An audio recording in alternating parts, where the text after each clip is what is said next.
네, 시청자 여러분 안녕하십니까. 중앙선거방송 토론위원회가 주관하는 2016년 제2차 정당정책 토론회 오늘 진행을 맡은 신동호입니다. 반갑습니다. 오늘 토론회는 정당법에 따라서 각 정당의 정책을 국민 여러분들께 알려드리기 위해서 마련된 자리입니다. 오늘 토론회 주제를 먼저 말씀드리자면 국정 현안과 경제 사회 분야를 놓고 토론을 시작하도록 하겠습니다. 그럼 먼저 오늘 각 당을 대표해서 이 토론에 임해주신 네 분의 의원들을 한 분 한 분 소개해 드리겠습니다.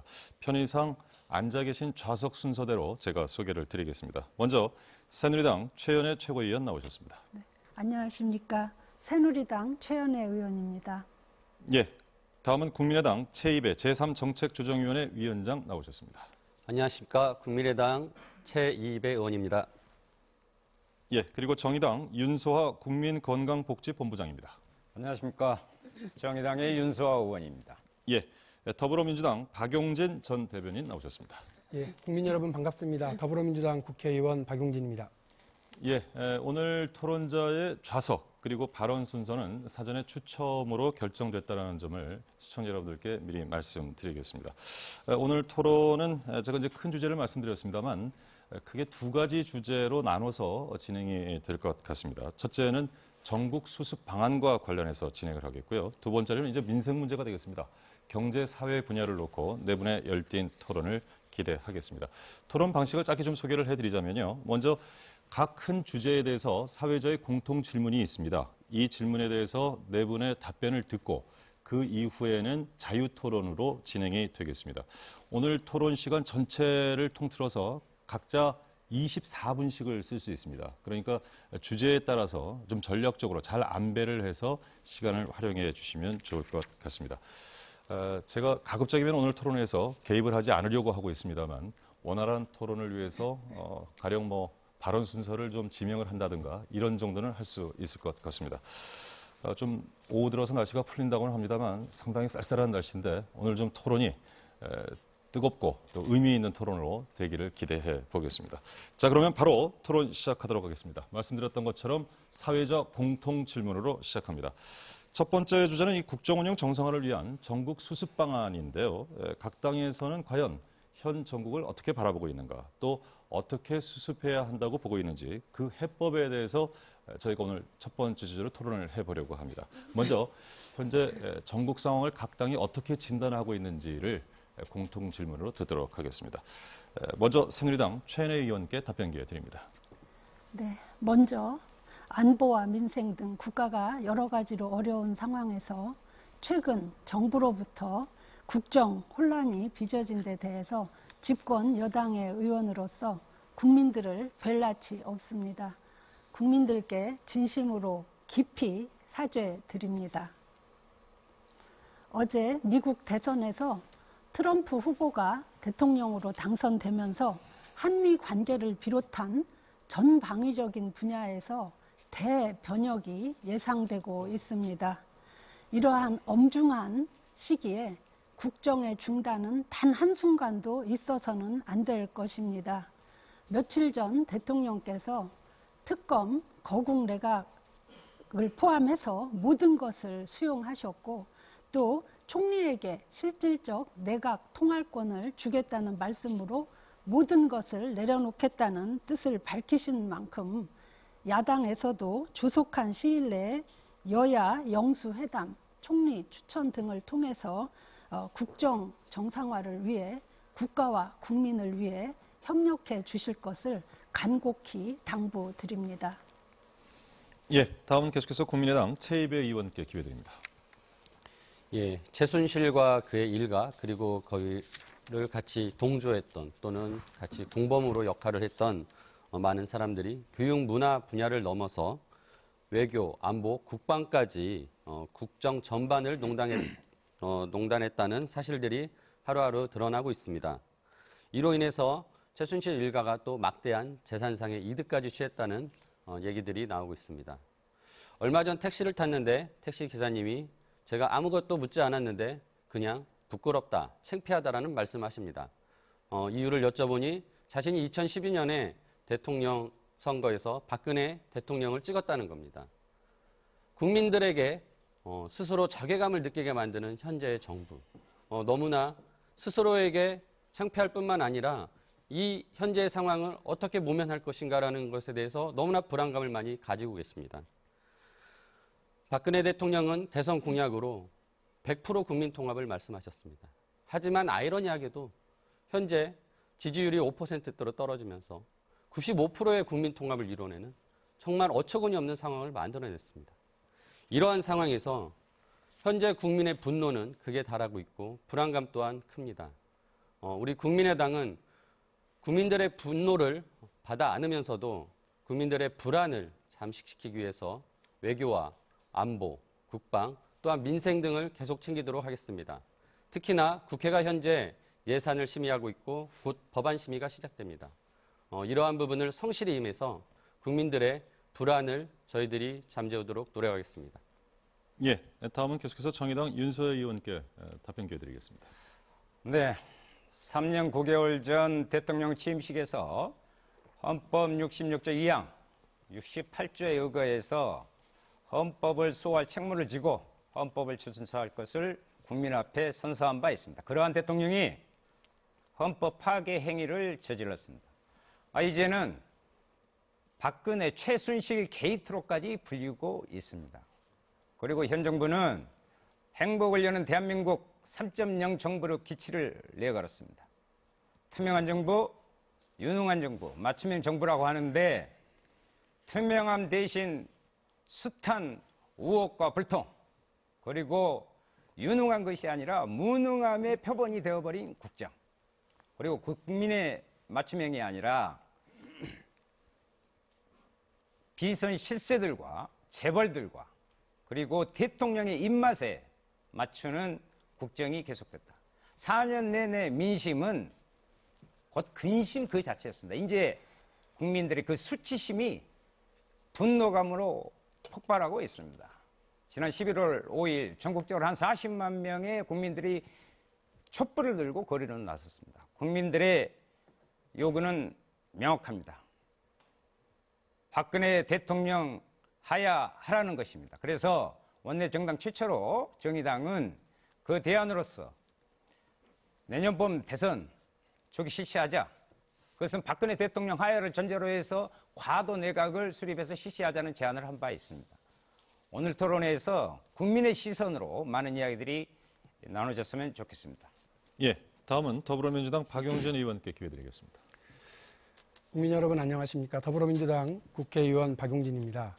지금으로부터 정확하게 14년 전 2002년 대통령 선거에서 진보정당의 대선 후보로 출마했던 권영길 후보가 국민 여러분들께 던졌던 질문을 기억하십니까? 국민 여러분 행복하십니까? 그리고 살림살이 좀 나아지셨습니까? 부잣집 아이 부자 되고 가난한 집 아이 또다시 가난한 집의 아이 엄마 아빠가 되어야 하는 이 지긋지긋한 부의 대물림, 사회 양극화 모두 끝내야 되지 않겠습니까? 라는 질문이었습니다. 대통령의 비선 실세인 정윤회와 최순실의 딸 정유라가 자신의 페이스북에 썼다는 말 보셨습니까? 능력 없으면 니네 엄마 아빠 원망해. 돈도 실력이야. 우리 이 말에 절망했습니다. 열심히 공부하고 노력하는 우리 아이들을 경멸하는 말입니다. 초등학교 다니는 아이 둘을 키우는 아빠로서 분노하고 절망합니다. 2002년으로부터 14년이라는 긴 세월이 흘렀지만 제가 지금 여러분들께 다시 한번 묻겠습니다. 국민 여러분 지금 행복하십니까? 여러분의 살림살이는 좀 나아지셨습니까? 대한민국의 민주주의는 오늘 안녕합니까? 우리 아이들은 공정한 기회를 얻고 있습니까? 불행히도 그 대답은 아니요입니다. 부의 대물림은 더 강해졌고 사회 양극화는 더 커졌습니다. 행복을 느끼는 국민은 줄었고 미래가 불안한 청년은 늘었습니다. 그리고 박근혜 최순실 게이트가 벌어진 대한민국의 오늘은 참담합니다. 이 모든 것을 바로 잡아야 합니다. 지금 국정농단의 몸통은 다른 사람이 아닌 박근혜 대통령입니다. 민주당이 이야기하는 대통령의 이선 후퇴는 이 사건의 몸통인 박근혜 대통령의 결자 해지를 요구하는 겁니다. 박근혜 대통령은 국민을 속이고 거짓말을 했습니다. 예. 민주당이 국감을 통해서 사건의 진실을 파헤치려고 할 때 시중에 떠도는 근거 없는 의혹이라고 치부했고 새누리당은 진실 규명을 가로막았습니다. 사건의 일단이 드러난 뒤에도 박근혜 대통령은 국민들 앞에서 보좌 체계가 완비된 뒤에 그만두었다는 거짓말을 했습니다. 지금도 박근혜 대통령은 진실을 고백하고 진상규명에 협조하기보다는 상황을 모면하려고만 합니다. 사건의 몸통인 대통령이 국정에서 손을 떼고 이선으로 후퇴하지 않으면 백약 처방이 무효입니다. 다시 한번 대통령의 이선 후퇴를 촉구합니다. 국민 여러분, 대통령이 물러나지 않으면 국민 여러분이 나서셔야 합니다. 12일 광장으로 나와 주십시오. 광장에 나오기 어려우신 국민 여러분들께서는 고 김대중 대통령께서 말씀하신 것처럼 벽에 낙서라도 하고 벽에 대고 소리라도 치는 심정으로 민주주의 회복을 위해서 함께해 주십시오. 예, 이렇게 해서 사회적 공통 질문에 대한 네 분 의원들의 답변을 들었습니다. 제가 이제 당초 드렸던 공통 질문은 현 정국을 어떻게 진단하고 바라보시는가 하는 것이었는데 그 안에 문제 제기도 있었고 또 오늘 다뤄야 될 어떤 토론의 이슈까지도 함께 담겨 있었던 것 같습니다. 그래서 지금부터는 네 분이 주어진 시간을 활용해서 할 수 있는 자유 토론으로 본격적으로 들어가도록 하겠습니다. 자, 어떤 분이 먼저 발언을 시작하시겠습니까? 손을 들어주시면 제가 기회를 드리겠습니다. 먼저 선뜻 나서지 않으시는데, 박 의원님 먼저 하시겠습니까? 네, 좋습니다. 그러겠습니다. 드리겠습니다. 저는 이 자리에 나와서 처음에는 새누리당이 집권 여당으로서의 책임을 이야기하면서 머리 숙이는 모습을 보고 조금은 달라지겠구나라고 하는 기대를 잠깐 해봤습니다. 그러나 그 말미에는 또다시 야당 탓입니다.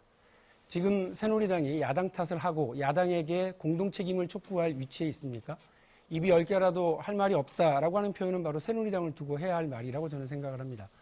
새누리당은요, 제가 아까 인사 말씀을 통해서 말씀을 드린 것처럼 국정감사를 통해서 더불어민주당을 포함한 야당이 최순실 게이트, 미르, K스포츠 등에 대해서 진실규명을 위해서 노력하고 증인을 채택하려고 할 때 정치 논란, 정치 쟁점화하려고 하고만 한다라고 하는 식으로 이야기하면서 증인 채택을 가로막았습니다. 새누리당은 이번 사태에 관련해서는 이 범죄 행위라고 한다면 이 범죄 행위에 대한 공범이라고 할 수 있습니다. 근데 새누리당은 지금 대통령이 아무런 이선 후퇴 그리고 국정에서 손을 떼겠다고는 아무런 언급이 없는데도 불구하고 다 받아들였다고 하는 말도 안 되는 해석으로 또다시 야당 탓, 국민 탓에 나서고 있습니다. 새누리당의 대우각성과 백배 사죄를 다시 한번 촉구합니다. 예, 받으시겠습니까? 네. 예, 최 의원님. 네. 저는 탓을 한 것이 아니라 국가와 국민을 위해서 협력을 요청드린 것이고요.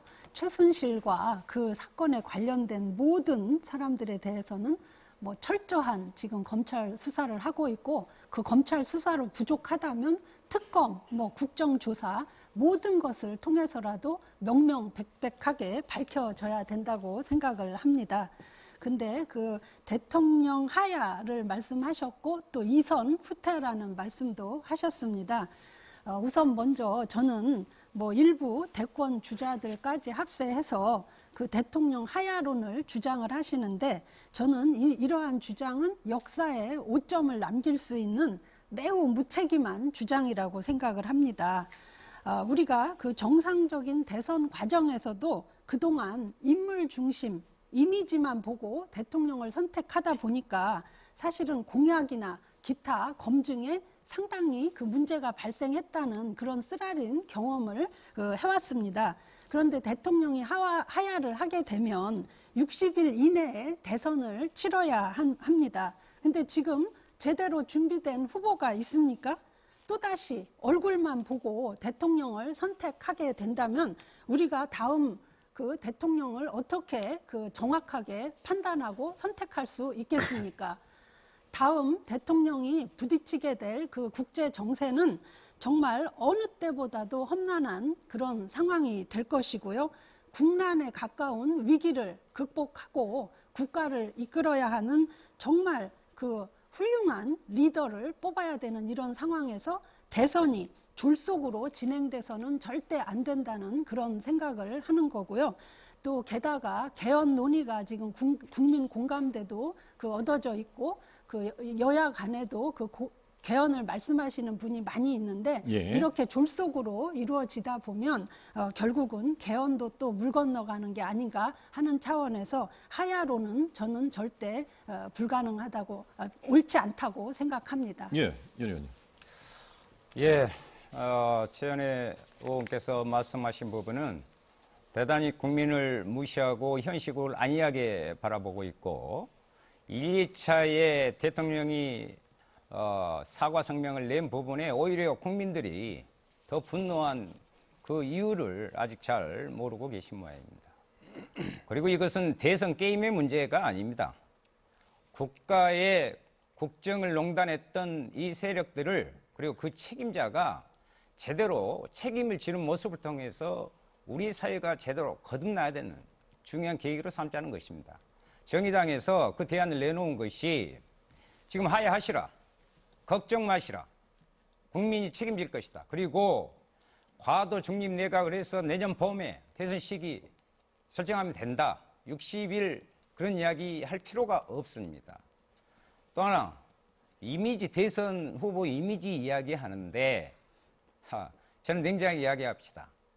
4년 전에 박근혜 대통령의 부분에 준비된 대통령이라고 그랬는데, 박근혜 대통령은 준비된 대통령이 아니라 측은 지심에 의해서 선출된 대통령이라고 저는 생각합니다. 왜냐하면 물론 개인사적으로 불행한 부분이 있었지만 그 이미지만을 가지고 해왔기 때문에 결국 이렇게 무능하고 결국 국정 파탄에 이르게 하고 대외적으로 국민의 수치심마저 유발시키는 이런 부분이다. 그렇기 때문에 최종 책임은 하야해야 할 부분은 몸통이 박근혜 대통령이기 때문에 하야하는 것이 이 난국을 헤쳐나가는 첫 번째 우선순위다. 저는 이렇게 생각합니다. 예. 그 앞서 제가 택시기사분의 말씀을 들었는데 많은 국민들이 제가 지난주 토요일 날 집회에 나가봐도 이게 나라냐라는 말씀을 하십니다. 굉장한 자괴감과 분노를 가지고 계십니다. 근데 그 자괴감과 분노의 원인은 어디냐? 결국은 박근혜 대통령과 최순실 씨였습니다. 근데 아직도 청와대와 새누리당은 정확히 그 원인에 대해서 파악하고 있지 않은 것 같습니다. 절대 박근혜 대통령의 책임에 대해서 말씀하지 않고 계십니다. 박근혜 대통령도 첫 번째 사과에서는 거짓 사과를 하셨습니다. 임기 초반에 연설문이나 홍보물 제작에 대해서만 조언을 얻었다라고 했는데 이미 그건 거짓말로 다 들어가 놨습니다. 두 번째 사과에서는 책임 회피하는 사과였습니다. 동정을 호소하고. 하지만은 그러면서 이러려고 대통령 했나라고 본인이 말씀하셨지만 오히려 반문합니다. 이러려고 대통령 하셨습니까? 라고 국민들이 할 소리를 본인의 입으로 하고 계십니다. 이런 상황이 제가 보기에는 새누리당이 아직도 현재 상황에 대해서 명확한 판단을 못하고 계신다는 생각이 들고요. 앞서 말씀하시면서 최현희 의원님께서 국정 공백이 생기지 않게 해야 된다. 국정 공백이 생기는 것이 어떻게 보면은 청와대의 무책임이다라고 말씀하십니다.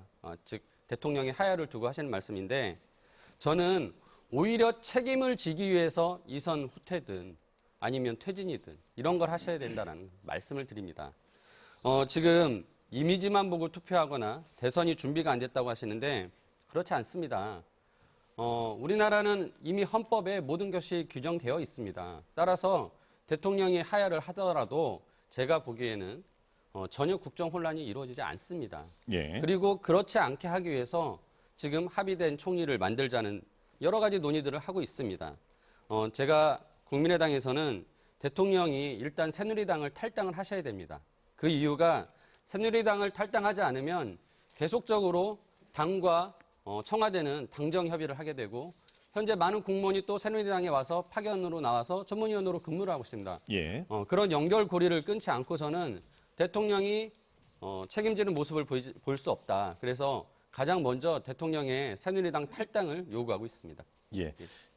지금 짧게 제가 사회자가 한 말씀만 좀 드리겠습니다. 시간을 지금 제가 안배를 해서 써주십사 말씀을 드렸는데 좀 비슷하게는 가고 있습니다만 워낙 이제 짧은 시간이어서요. 애초에 저희가 나누려고 했던 주제, 현안과 관련된 이제 수습 방안에 대해서 국민들이 상당히 좀 이 토론을 관심 있게 지켜보고 있습니다. 이제 그 부분도 좀 염두에 두시면서 토론을 이어가 주셨으면 하는 바람이고요. 박 의원님이 지금 신청하셨으니까 지금부터는 뭐 바로 토론을 받아서 진행하셔도 좋겠습니다. 예. 오늘 이 자리에 우리 최현혜 의원님 나오신 거 보고 용기가 대단하다. 사실은 다들 안 나오시려고 그러지 않을까 하는 생각이었는데 어쩔 수 없이 새누리당을 대표해서 나오셨으니까 약간은 모진 비판을 하더라도 이해를 해 주십시오. 아까 말씀을 드렸더니 그거에 대해서 다른 생각을 쭉 말씀을 하셨어요. 저는 다른 게 아니라요. 새누리당부터 반성하시라는 말씀이에요.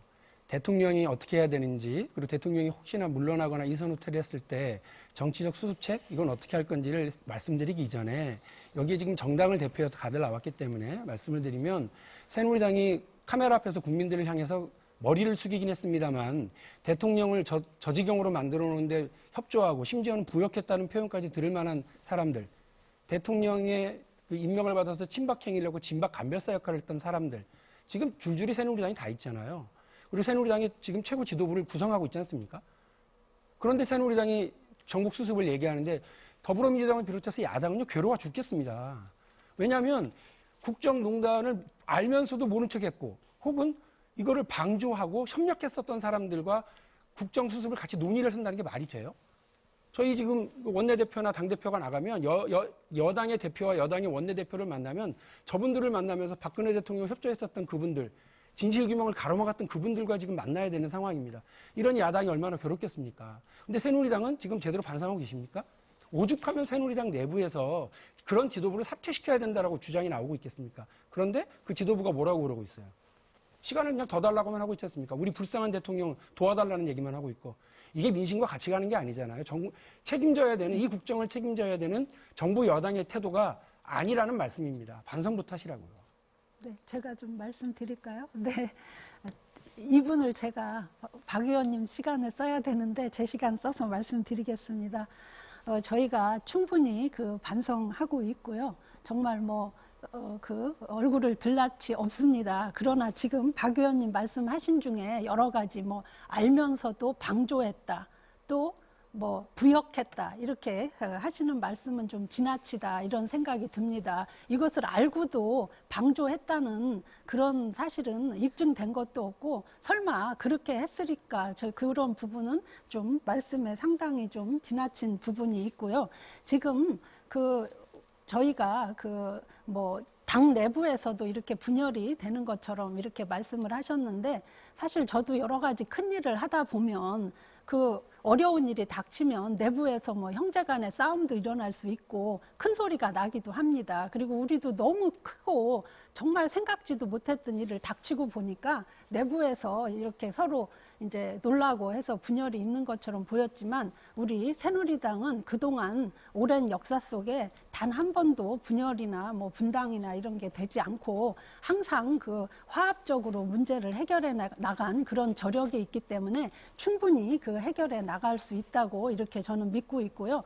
또 그 야당에서 그런 말씀을 하시는데, 일단 그래서 저희가 그 특검이나 모든 것을 다 열어놓고 받겠다고 말씀을 드린 것이고, 일단 여야 그 영수회담까지 제안을 한 거잖아요. 그러니까 이런 모임을, 이런 자리를 마련해서 정말 허심탄회하게 모든 것을 열어놓고 그 대화를 통해서 저는 해결 방안을 찾을 수 있다고 생각을 합니다. 저도 그 대통령께도 정말 시간 제한 없이, 이슈 제한 없이 모든 것에 대해서 허심탄회하게 대화를 나누시도록 건의를 드리겠습니다. 이어가 주시죠. 앞서 말씀하신 부분에 있어서, 그러니까 결국 새누리당이 책임지는 모습 또는 청와대가 책임지는 모습, 여러 가지 구체적인 사안들이 있겠지만, 제가 보기에는 아까 전에 말씀드린 대통령의 새누리당 탈당, 그리고 인적 청산이 필요하다는 생각이 듭니다.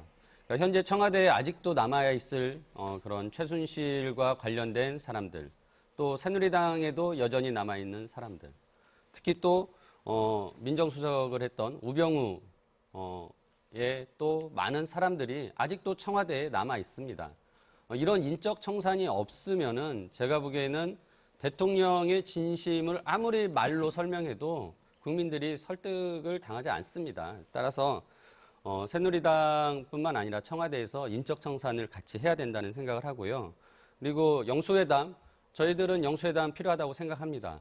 대통령과 여야의 당대표 등 원내대표 등 지도자들이 만나서 이번에 수습 방안에 대해서 논의를 해야 됩니다. 그 과정에서 훌륭한 분을 총리로 모셔서 이번에 내각을 제대로 다시 꾸며야 됩니다. 하지만 여기에는 가장 중요한 전제 조건이 있습니다. 앞서 말씀드린 대로 대통령이 새누리당을 탈당하고, 그리고 그 총리가 정권을 가지고 국정을 운영할 수 있도록 권력을 이양을 해야 됩니다. 대통령이 국회를 방문하셔서 내각 통할권을 준다라는 말씀을 하셨는데 새로운 총리에게 그건 헌법에 규정된 내용 그대로입니다. 하지만 그 헌법 앞부분의 내용을 보면 대통령이 명에 따라서 총리가 내각을 통할한다는 부분이 있는데 지금 상황에서는 대통령이 명한다는 부분을 포기하셔야 됩니다.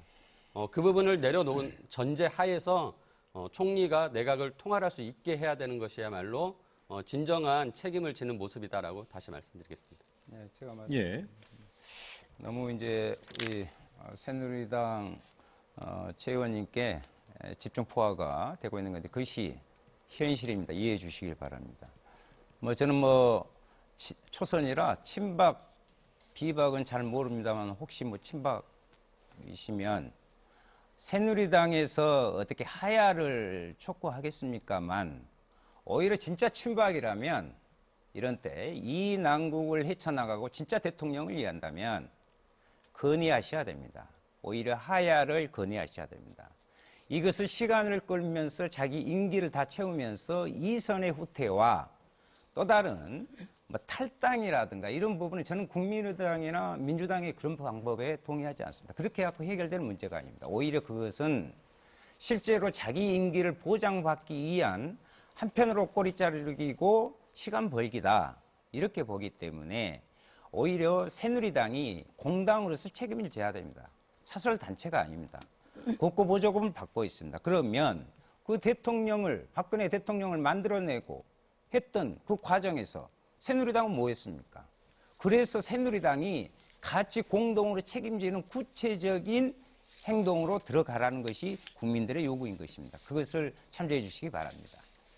예. 제가 제일 걱정스럽게 보고 있는 건 일단 대통령의 현실 인식이 너무 안이하다는 겁니다. 지금 대통령은 사실은 본인이 이 상황을 수습할 수 있다고 생각하시는 것 같아요.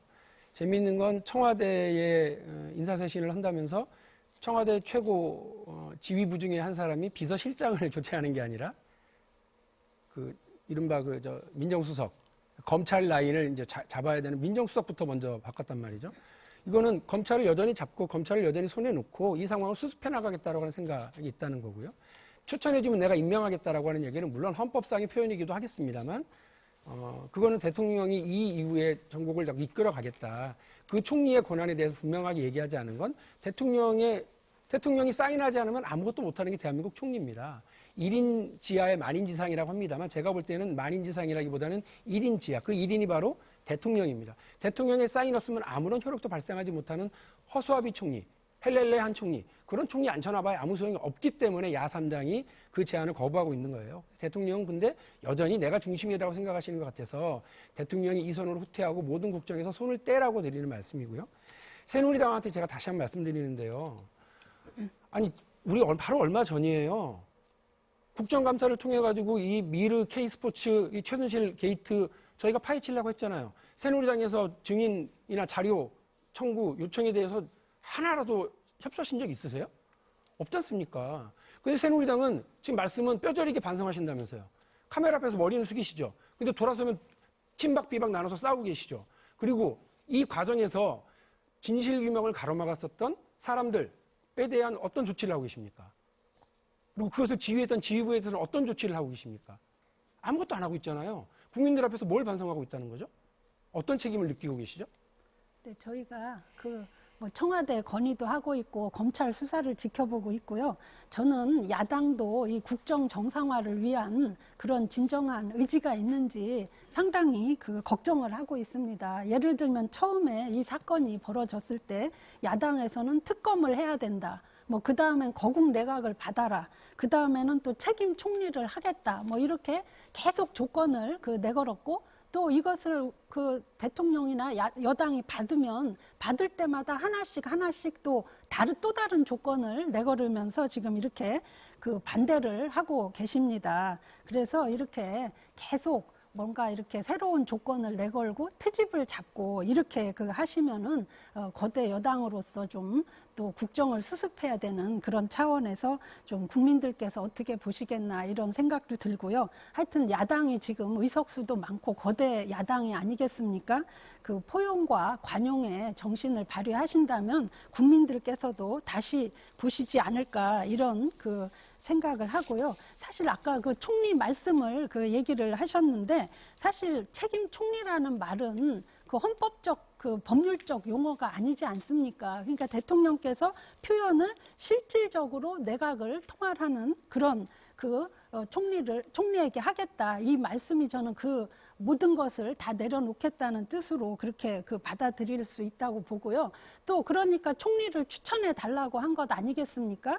그러면 정말 대통령에 휘둘리지 않는 가장 센 총리를 추천하시면 됩니다. 왜 총리가 대통령이 만만한 총리를 임명할 거라고 생각하십니까? 총리의 추천권을 국회에 넘긴 것 아니겠습니까? 그래서 지금 여러 가지로 나라가 너무 어렵기 때문에 예. 야당에서도 좀 국민과 국가를 위해서 총리 추천 등을 빠르게 해서 좀 안정화시키는데 도움을 주실 것을 간곡히 부탁드립니다. 지금 두 분이 동시에 짧게 발언 신청을 하셨기 때문에 직접 반론이 있으시면 박 의원님을 짧게 듣고 새 의원께 드리죠. 예. 대통령이 가장 좋아하시는 사자성어가 무신분립입니다. 서로 신뢰가 없으면 아무것도 이루어질 수가 없죠. 정치가 그렇고 나라가 그렇습니다. 대통령은 지금 국민의 신뢰를 잃었어요. 그렇기 때문에 국민들이 이것저것 믿지 않는다고 얘기하는 거고 야당도 역시 마찬가지로 다시 확인하고 다시 확인하는 겁니다. 그걸 야당이 정쟁 삼고 있다, 무책임하다라고 얘기하시는 거야말로 인식을 잘못하고 계시는 거죠. 대통령께 무신분립 내자를 다시 한번 말씀드려 주시면 좋겠고요. 최현혜 의원님 최고위원이시잖아요. 네. 제가 짧게 여쭙겠습니다. 제가 아까 말씀드렸던 바로 직전에 국정감사를 통해서 미르, K스포츠 관련한 증인들 채택하려고 할 때, 자료를 신청하려고 할 때 새누리당 협조했습니까?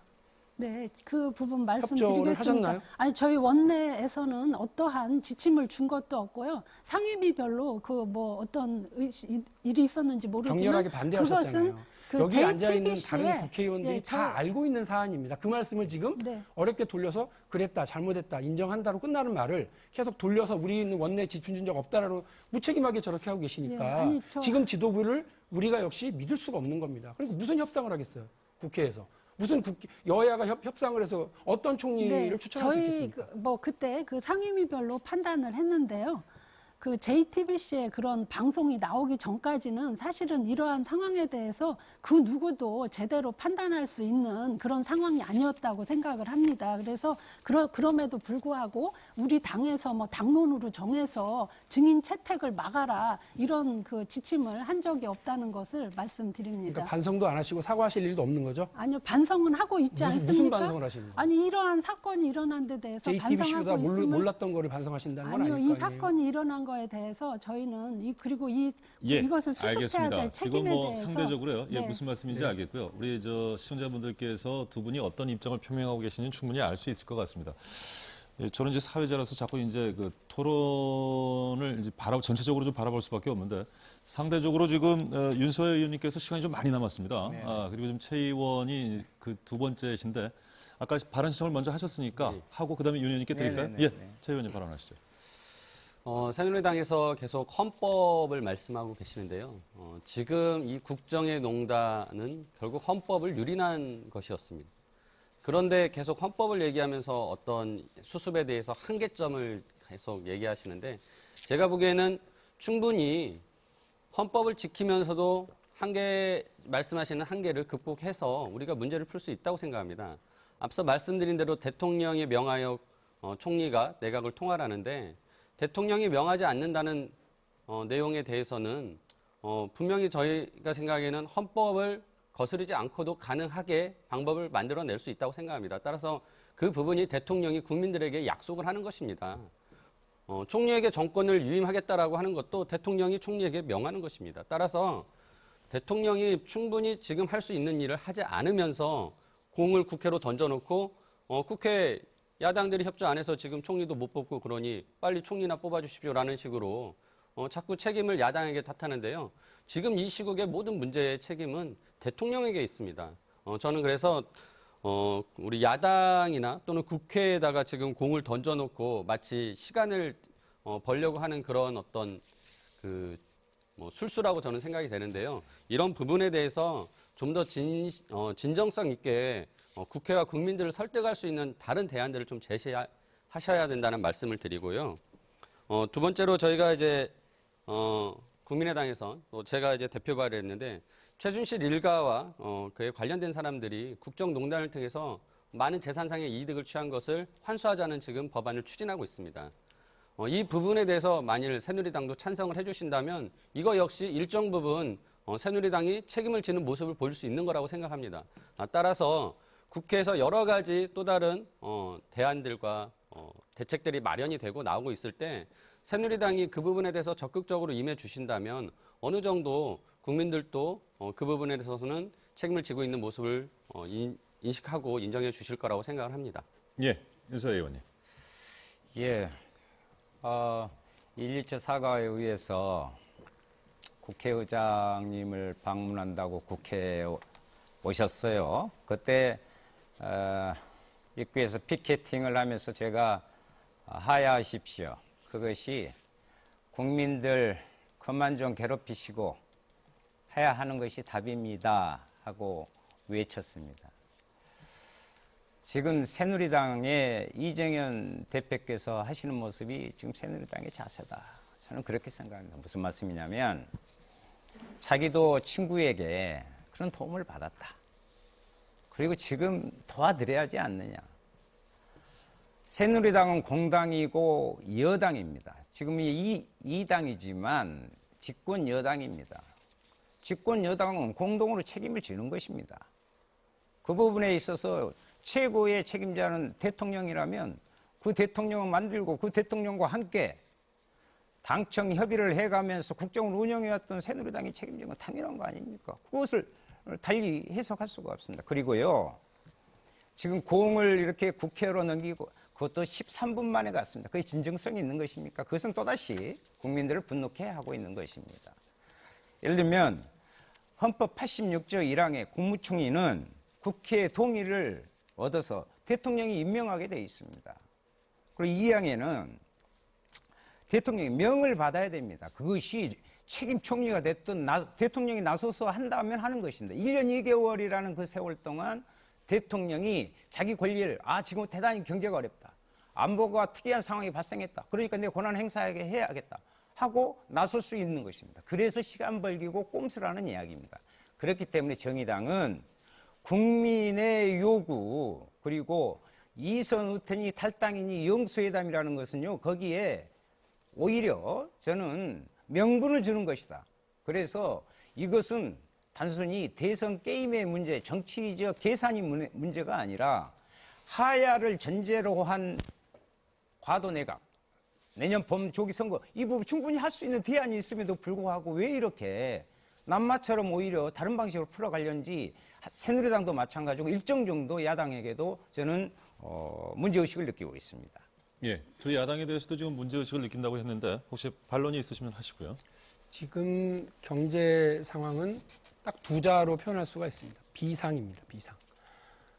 그리고 지금 우리 국내 정치 상황도 그야말로 비상입니다. 비상정치, 비상경제 상황이라고 하는 점, 그리고 다들 알고 계십니다만 어제 트럼프 당선으로 인해서 외교 안보 상황도 이제 완전히 달라져 갈 수밖에 없습니다.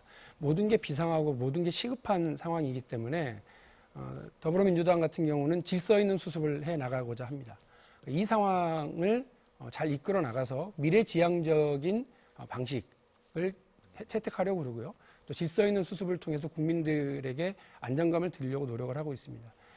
퇴진해라, 하야해라, 혹은 탄핵하자 여러 가지 방안들이 정치적 방안들이 제출되고 나오고 있습니다만 이 중에서 더불어민주당이 이선 퇴진이라고 하는 식으로 대통령이 국정에서 손을 떼는 것을 전제로 그 정치 세력들과 국민들이 지혜를 모으고 합의를 이뤄내면서 질서 있는 수습으로 안정을 이뤄 나가려고 하는 것은 바로 이런 경제 상황, 또 정치 상황, 외교 안보 상황의 비상한 상황 때문에 그렇습니다. 그러나 이 모든 전제는 있습니다. 언제까지고 더불어민주당이 질서 있는 수습을 국민들에게 호소하고 우리 더불어민주당의 의원들의 의견들을 모아나갈 수 있다고 생각하신다면 그건 좀 잘못이라고 봅니다. 국민들은 계속해서 대통령의 탄핵 혹은 하야를 요구하고 있고 점점 높아져 가고 있는 상황입니다. 이거는 국민적으로도 국가적으로도 불행한 일이고 대통령 개인에게도 불행한 일이기 때문에 이 모든 질서 있는 수습의 전제는 대통령의 인식 전환과 국정에서 손을 떼는 것 그리고 여당의 황골 탈퇴가 전제되어야 된다는 점을 분명히 말씀드리겠습니다. 예. 저희 국민의당에서도 지금 박용진 의원이 말씀하신 거고 굉장히 유사한 입장이라고 말씀드리는데요.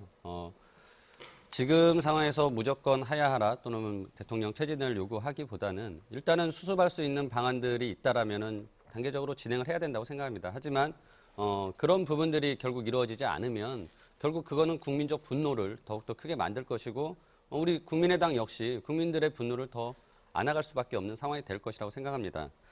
앞서 제가 최순실법에 대해서 말씀을 드렸고요. 또 하나 지금 국회에서 논의 중인 게 특검법을 논의하고 있습니다. 특검은 두 가지로 상설특검과 별도특검이 있는데 상설특검은 대통령이 특별검사를 임명하게 되어 있습니다.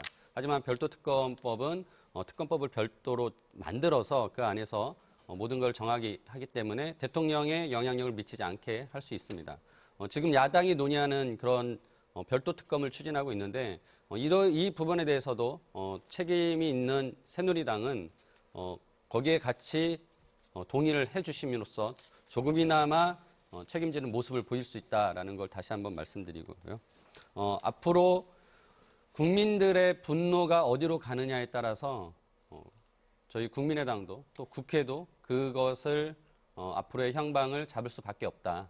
새누리당과 청와대는 이 부분에 대해서 명확하게 인식하고 꼭 그 책임지는 모습을 미리 보이셔야 된다라고 말씀드립니다. 예. 저는 여야를 막론하고 말씀드리고 싶습니다. 그게 핵심인 것 같은데 뭔가 지금 착각을 하고 계신지 것은 아닌지 그렇습니다. 지금요 대통령은요 피해자가 아니라 피의자입니다.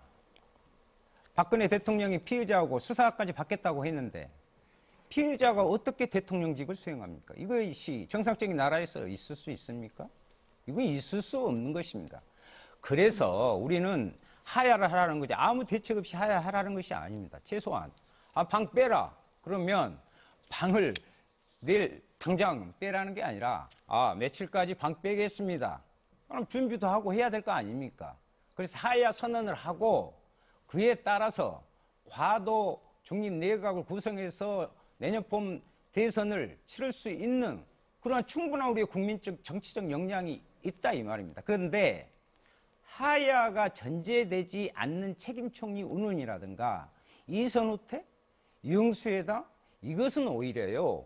국민들의 불만을 계속 증폭시킬 것이고 이 난국은 오히려 계속될 것이다. 이것은 아까 박용진 의원께서도 말씀하셨는데 이것이 더 경제를 어렵게 하고 사회를 더 갈등 구조로 가져가게 될 것이다. 그래서 정의당은 그렇게 주장하는 것이고요. 한 가지 더 말씀드리면 박근혜 대통령 이 정권은 실제로 그렇습니다. 우리가 이렇게 경기를 하면 그동안에요. 옐로카드 얼마 많이 했습니다. 그리고 레드카드까지 해서 퇴장도 시켜봤습니다. 여기까지가 안 됩니다. 알고 보니까 선수 등록에도 되지 않는 사람이 가서 필드에서 뛰고 있었단 말이에요. 이건 몰수패예요, 몰수패. 경기 끝난 것입니다. 그러한 관점에서 국민들이 바라보고 있는 거예요. 아까 5% 이야기하고 있는데 왜 우리는 말로는 95%의 부분들이 모두 그걸 원한다 하면서 그 국민의 뜻과는 다르게 오히려 우리들 스스로가 그것을 희석시켜야 되고 있는 것인지 저는 이해할 수가 없습니다. 그 부분에 대해서 정확한 좀 판단이 필요합니다. 예. 제 의원님. 지금 국민 여러분들께서 지켜보셨듯이 야당 간에도 이런 수습 방안에 대해서 의견 차이가 이제 많이 나타나고 있습니다. 그래서 우리가 여야 영수회담을 제안한 것 아니겠습니까? 그 야당에서도 아까도 말씀드린 것처럼 처음에 모든 것을 제안하셨다가 또 저희가 받아들이면 또 그것을 거부하고 또 다른 제안을 하시고 이렇게 말씀하셨고요. 하고 계시고요. 또 아까도 박 의원님께서도 시간 끌기용 꼼수라든지 뭐 이렇게 말씀을 하시고 또 대통령께서 그 책임 총리를 요청한 것을 받아들이면 또 덫에 걸릴 수 있다. 이런 표현도 제가 야당에서 하시는 것을 제가 들은 바가 있습니다.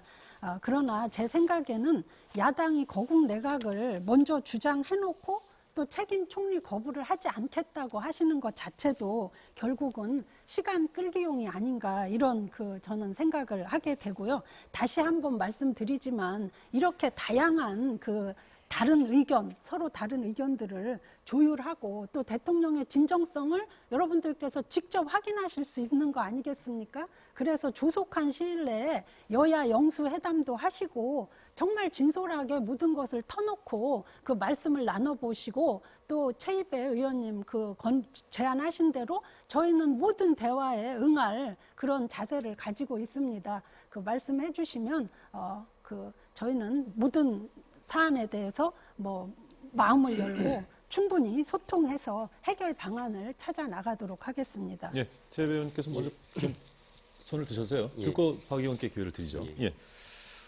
야당이 지금 마치 분열돼서 야당 때문에 일이 안 풀리는 것처럼 자꾸 말씀하시는데 국회 300명의 국회의원은 다들 각자의 목소리를 낼 수 있습니다. 그리고 당연히 당마다의 각자 목소리를 가지는 건 당연하고요. 이미 새누리당 안에서도 굉장한 분란이 있지 않습니까? 따라서 그 부분에 대해서는 마치 야당이 합의 못해서 일이 풀리지 않는다라는 식의 발언은 제가 보기에는 여전히 책임지지 않는 모습이라고 생각하고요. 어저께 야 3당 대표 회동이 있었고 그 결과가 다음과 같습니다. 이번 사건을 박근혜 최순실 게이트라고 이름을 한다. 두 번째로 12일 국민 집회에 당력을 집중해서 적극적으로 참여하고 국민들과 함께하자. 그다음에 세 번째가 강력한 검찰의 수사를 촉구하고 국정조사와 별도 특검을 신속하게 추진한다. 그다음에 네 번째가 그러니까 그저께죠. 대통령이 국회에 와서 제안한 것은 일고의 가치가 없다라고 3당 대표들이 모여서 합의를 했습니다. 이 말씀은 야당이 분열돼서 의견이 달라서 문제가 풀리지 않는 것이 아니라 여전히 청와대와 새누리당의 인식이 잘못되어 있고 현재 대응 방식이 부족하기 때문입니다. 따라서 그 부분 한번 다시 명확하게 숙고해 주시기 바랍니다. 예. 이전에도 대통령의 측근 비리는 있었습니다. 그래서 정권 말마다 불행한 결과들이 많이 있었죠. 근데 이전과 지금의 가장 큰 차이가 뭔지 아세요? 핵심은 대통령 스스로가 몸통이라는 겁니다. 이전에는요, 대통령의 권력을 호가호위하는 사람들, 그것이 자녀였든 가족이었든 아니면 측근이었든 비선이었든 간에 그 사람들을 잘라내면 되는 거였습니다. 그리고 대통령은 사과를 하고 민심 수습을 위해서 여러 가지 역할을 하면 되는 거였습니다. 그런데요, 이것이 만일에 범죄 행위라고 한다면 이 범죄 행위의 가장 핵심 몸통이 바로 박근혜 대통령이 된 상황이에요. 그렇기 때문에 현재 대통령으로서 최초로 지금 수사를 받아야 되는, 검찰의 수사를 받아야만 하는 상황이고요. 특검이 만들어진다고 그러면 특검의 대상일 수밖에 없는 겁니다. 그렇기 때문에 대통령의 진정성을 얘기하는 새누리당의 말씀은 앞뒤가 안 맞는 겁니다. 저희는 지금 대통령의 진정성을 믿고 안 믿고가 아니라 헌정체계를 무너뜨리고 현행 법률을 위반한 대통령에 대해서 어떻게 정치적 처분을 해나가야 될 것이냐를 말씀드리는 거예요. 대통령을 믿어주세요. 그분은 원래 진정성 있는 분입니다. 이런 게 중요한 게 아니라 대통령이 지금 그 권력을 향유해서는 안 되는 상황에 놓여 있기 때문에 다만 질서 있는 정치적 수습을 해나가야 되기 때문에 저희가 이러저러한 제안들을 드리는 건데 왜 대통령의 진정성을 믿어주지 않으세요라고 얘기하는 새누리당의 방식이 저희는 너무나도 무슨 다른 나라 무슨 꿈나라에서 들려오는 얘기처럼 들려요. 그러니까 저는 이렇게 인식 간극이 큰데 무슨 여야 영수회담을 할 수 있겠느냐라는 생각까지 듭니다. 네. 예.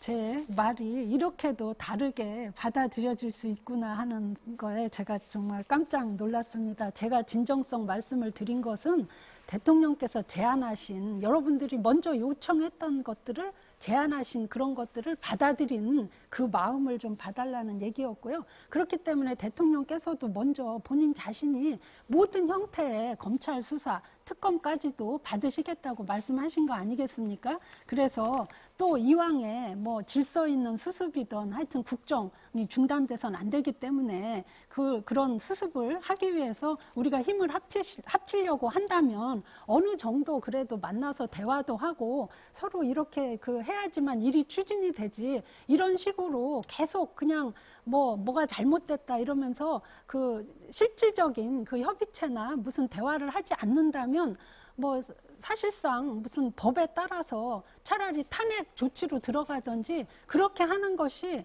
그 국정의 불확실성을 없애는 길이 아니겠습니까?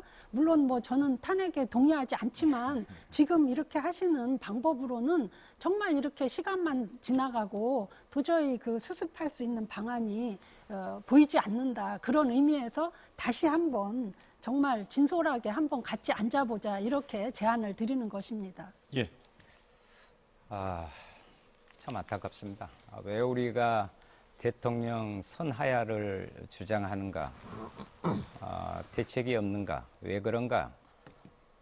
명확히 좀 살폈으면 좋겠습니다. 그리고 지금 말씀하셨는데 대통령 본인 스스로가 피의자의 신분이고 참여연대에서요, 이번에 7명을 박근혜 대통령을 포함한 부분을 고발을 했습니다. 뇌물공여죄, 군사기밀 누출죄 등 한 몇 가지의 제목으로 이미 고발된 상황입니다. 그 상황을 말씀드리고 싶고, 또 하나는 대통령이요, 스스로 재벌들을, 그것도 거대 재벌 기업만 7명을 개별적 호텔로 불러서 개별적 독대를 했습니다. 모금을 했습니다. 이것이 있을 수 있는 일입니까?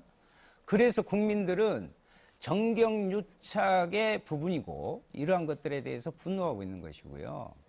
또 하나는 우혹입니다만은 세월호 때의 7시간의 부분이 여기에서 최순실이 다녔던 단골 성형외과가 있었다는 이야기가 있었고, 또 그 부분에 있어서 그들이 외국 순방 엄청나게 하셨잖아요. 그렇다면 국내에서 어려운 상황이 있으면 외국으로 수많이 방문하셨잖아요. 그때 다 수행하고 다녔다는 이런 의혹까지 제기되고 있습니다. 정상적인 것이 아니죠. 그다음에 말씀드리고 싶은 것은 그렇습니다. 우리가 이번에 최순실이라는 그런 비선 실세들의 국정농단으로 최종적으로 드러난 거지만, 우리 국민들이 이해하는 건 4년 동안 인내해왔다 이 말이에요. 켜켜이 쌓여 있습니다. 세월호 문제 있습니다. 백남기 문제 있습니다. 한일 역사의 왜곡의 문제가 있습니다. 국정교과서 문제가 있습니다. 지금 쌀값 폭락의 문제가 있습니다. 이번에 지금도 철도 그전에 사장하셨잖아요. 지금 어떻게 하고 있어요? 철도 45일째 파업하고 있습니다. 국민의 안전이 위협받고 있는데도 아무런 해결도 없이 무조건 강공책만 들이대고 있습니다. 중소자영업자들은 복합 쇼핑몰, 그만큼 재벌들에게 돈을 받았으니까 중소자영업자들을 괴롭힐 수 있는 복합 쇼핑몰을 다 해준 거 아닙니까? 이게 정경유착. 그래서 정의당은 정경련 해체해라, 이런 것입니다. 이걸 전체적으로 보고 이번의 사태가 그 총체적인 표현이지 어느 한 부분에 이 사건으로 인해서만을 가지고 다루는 게 아닙니다. 이 정권 자체가 이미 그 능력을 상실했다. 이 대통령이 그러한 능력이 없다. 그렇기 때문에 국민들은 하야하시라 하는 것입니다. 예. 국민을 위해서. 최 의원께 기회를 드릴 텐데요. 잠시 하나만 좀 고지를 드리고 제가 말씀을 드리겠습니다. 오늘 저희가 이 전국을 어떻게 수습할 것인가 하는 주제와 더불어서 이제 굉장히 또 중요하고, 지금 경제 얘기도 나왔습니다만 민생 주제가 또 있습니다. 이제 경제적으로도 좀 상당히 좀 어려운 부분이 있기 때문에 시간이 이미 반이 넘어서서요. 이제 곧 그 주제로 넘어가야 될 것 같습니다. 이 주제를 가지고도 하루 종일 토론해도 좀 부족하지 않겠습니까? 그래서 지금 사실 국민 여러분들께서는 이런 치열한 공방 자체가 어떤 수습 방안을 찾는 해법의 실마리가 될 수도 있겠습니다만, 좀 불안감을 해소할 수 있는 각 당의 로드맵이랄까요? 입장, 이런 것들 좀 듣고 하실 것 같아서 그런 부분을 염두에 두시고, 제 생각에는 한 번 정도를 발언을 하시면 다음 주에 넘어가야 되지 않을까 싶습니다. 동의하시면 그렇게 진행하겠습니다. 괜찮으시겠습니까? 네, 그러면 최연애 의원님부터 말씀을 해주시죠. 우선 정의당 윤 의원님께서 말씀하신 것 중에 재벌 기업과 독대해서 모금을 했다든지 세월호 7시간에 뭐를 했다든지 하는 것은 아직 조사 중인 사안입니다.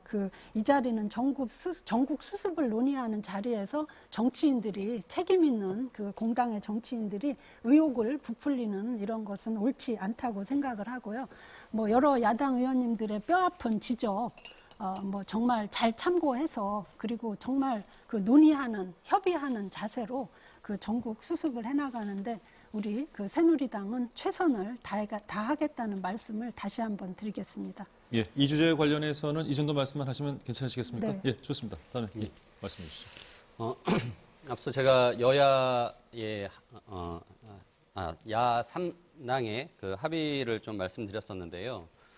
무엇보다도 중요한 거는 전국 수습방도 있겠지만 민생을 챙기는 일입니다. 그래서 앞서 우리 윤소아 의원님께서도 말씀하셨지만 한일 정보협정에 대한 부분 협상을 지금 중단해야 된다는 내용, 그다음에 백남기 농민에 대한 특별검사를 특검을 추진하고 책임자를 처벌해야 된다는 내용, 그리고 철도 파업에 대해서 공공기관 등 성과연봉제 문제인데 이 부분을 노사가 원만하게 협상을 할 수 있도록 국회 내 사전 합의기구를 만들자는 내용, 그리고 민생을 챙기기 위한 예산 그리고 법안 처리에 최선을 다하자는 것을 저희가 합의한 적이 있습니다. 그래서 이 야 3당의 합의이지만 앞으로 이 문제를 풀어가는 것은 새누리당 역시 당연히 협조해야 될 사항이라고 생각합니다. 따라서 앞으로의 전국에 수습하는 과정에 있어서 민생을 챙기는 국회의 모습 역시 굉장히 중요하고 그걸 놓칠 수 없기 때문에 새누리당의 협조를 부탁을 드리고요. 하지만 그 과정에 있어서 여전히 박근혜 최순실 게이트에 대한 문제 해결이 더욱더 성급한 과제이고 전제 조건이 될 수 있다는 부분 다시 한번 명심해 주셨으면 합니다. 예. 예.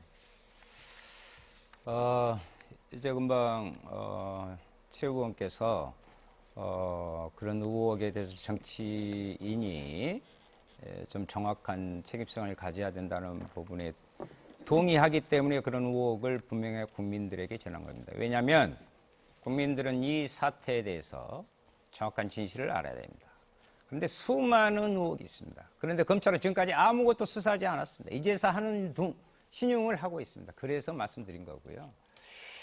또 하나 이제 같은 야당이지만 좀 부탁 말씀드리고 또 제가 좀 이해가 되질 않아서 예를 들면 더불어민주당 우상호 원내대표님 같은 경우에는 언론사에서 이선 후퇴 문제 이야기를 하고 국회 총리 추천을 하는 총리를 어떻게 할 것이냐 이런 좀 이야기를 했는데 또 기동민 대변인을 보니까 우리는 당론으로 그런 게 채택된 바가 없다.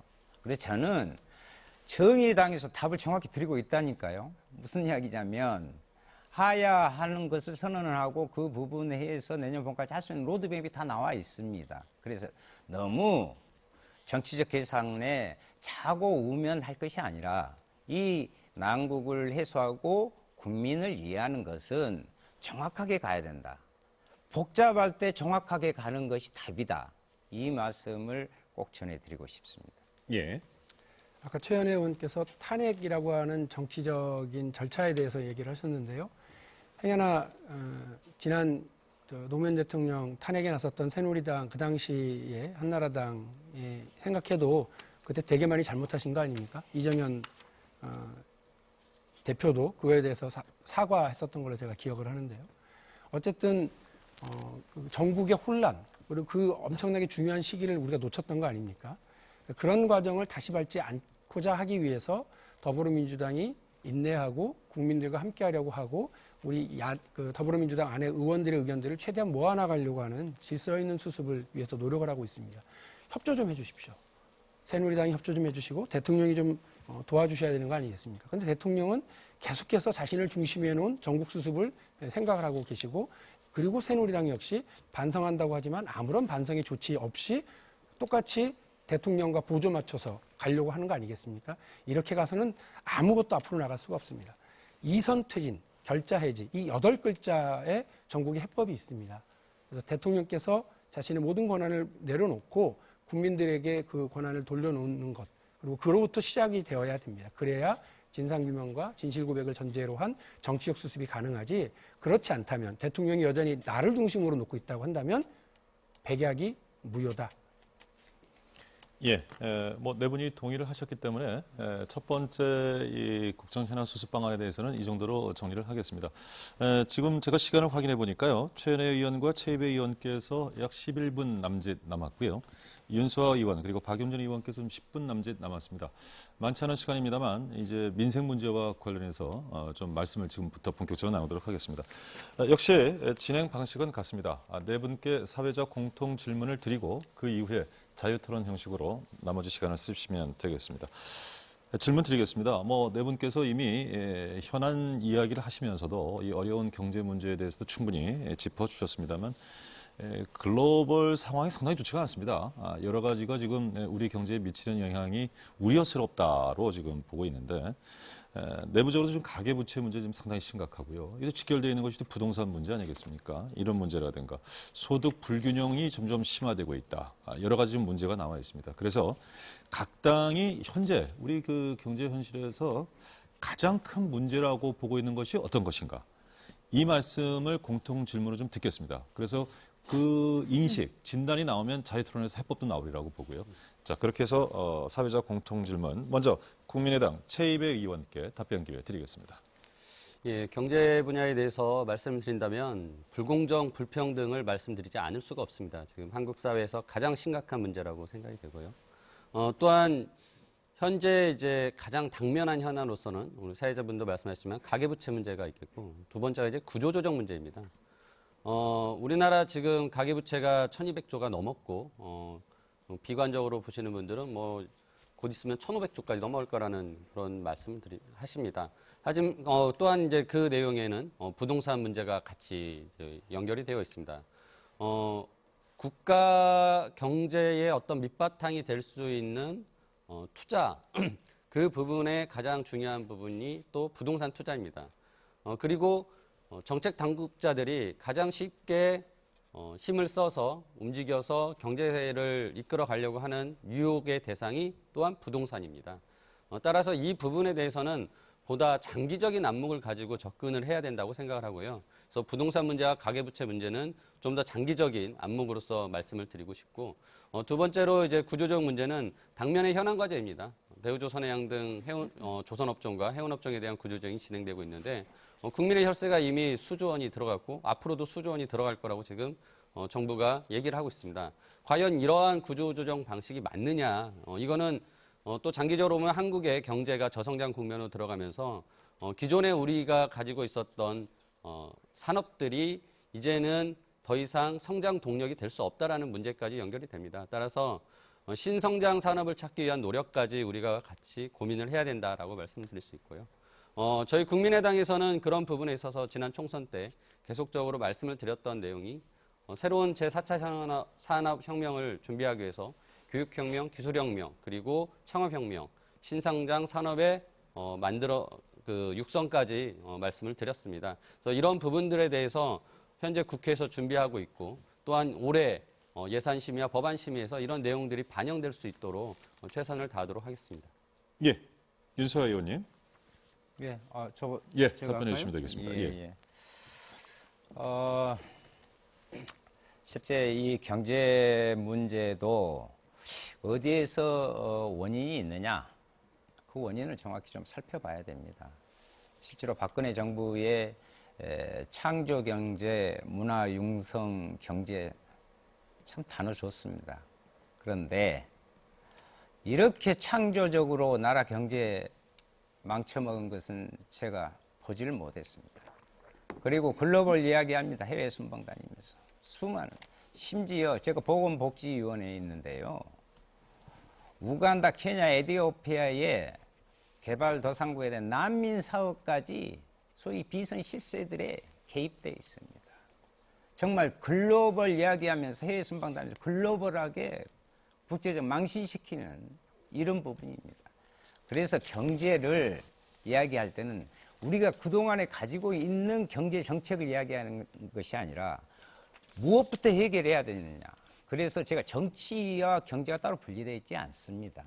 지금은요, 대통령을 하야 하는 것이 이 불확실한 문제를 먼저 제거하는 것이 경제적 안정을 취하는 1차적 과제다. 이것을 먼저 말씀드리고요.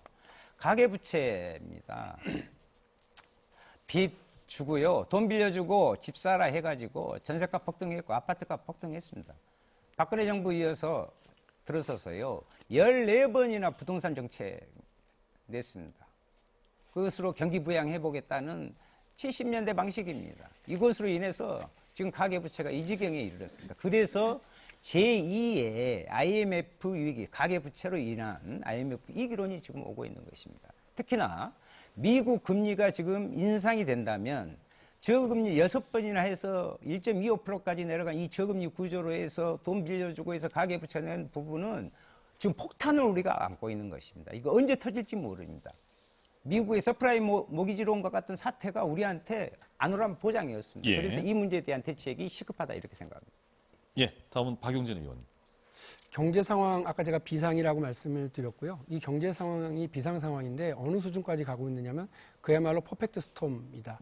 청년 실업의 문제, 금리 인상 문제, 가계 부채의 위기, 수출 하락, 그리고 5대 기업 부문의 구조조정 문제까지 정말 난제가 얽히고 설켜 있는 상황입니다.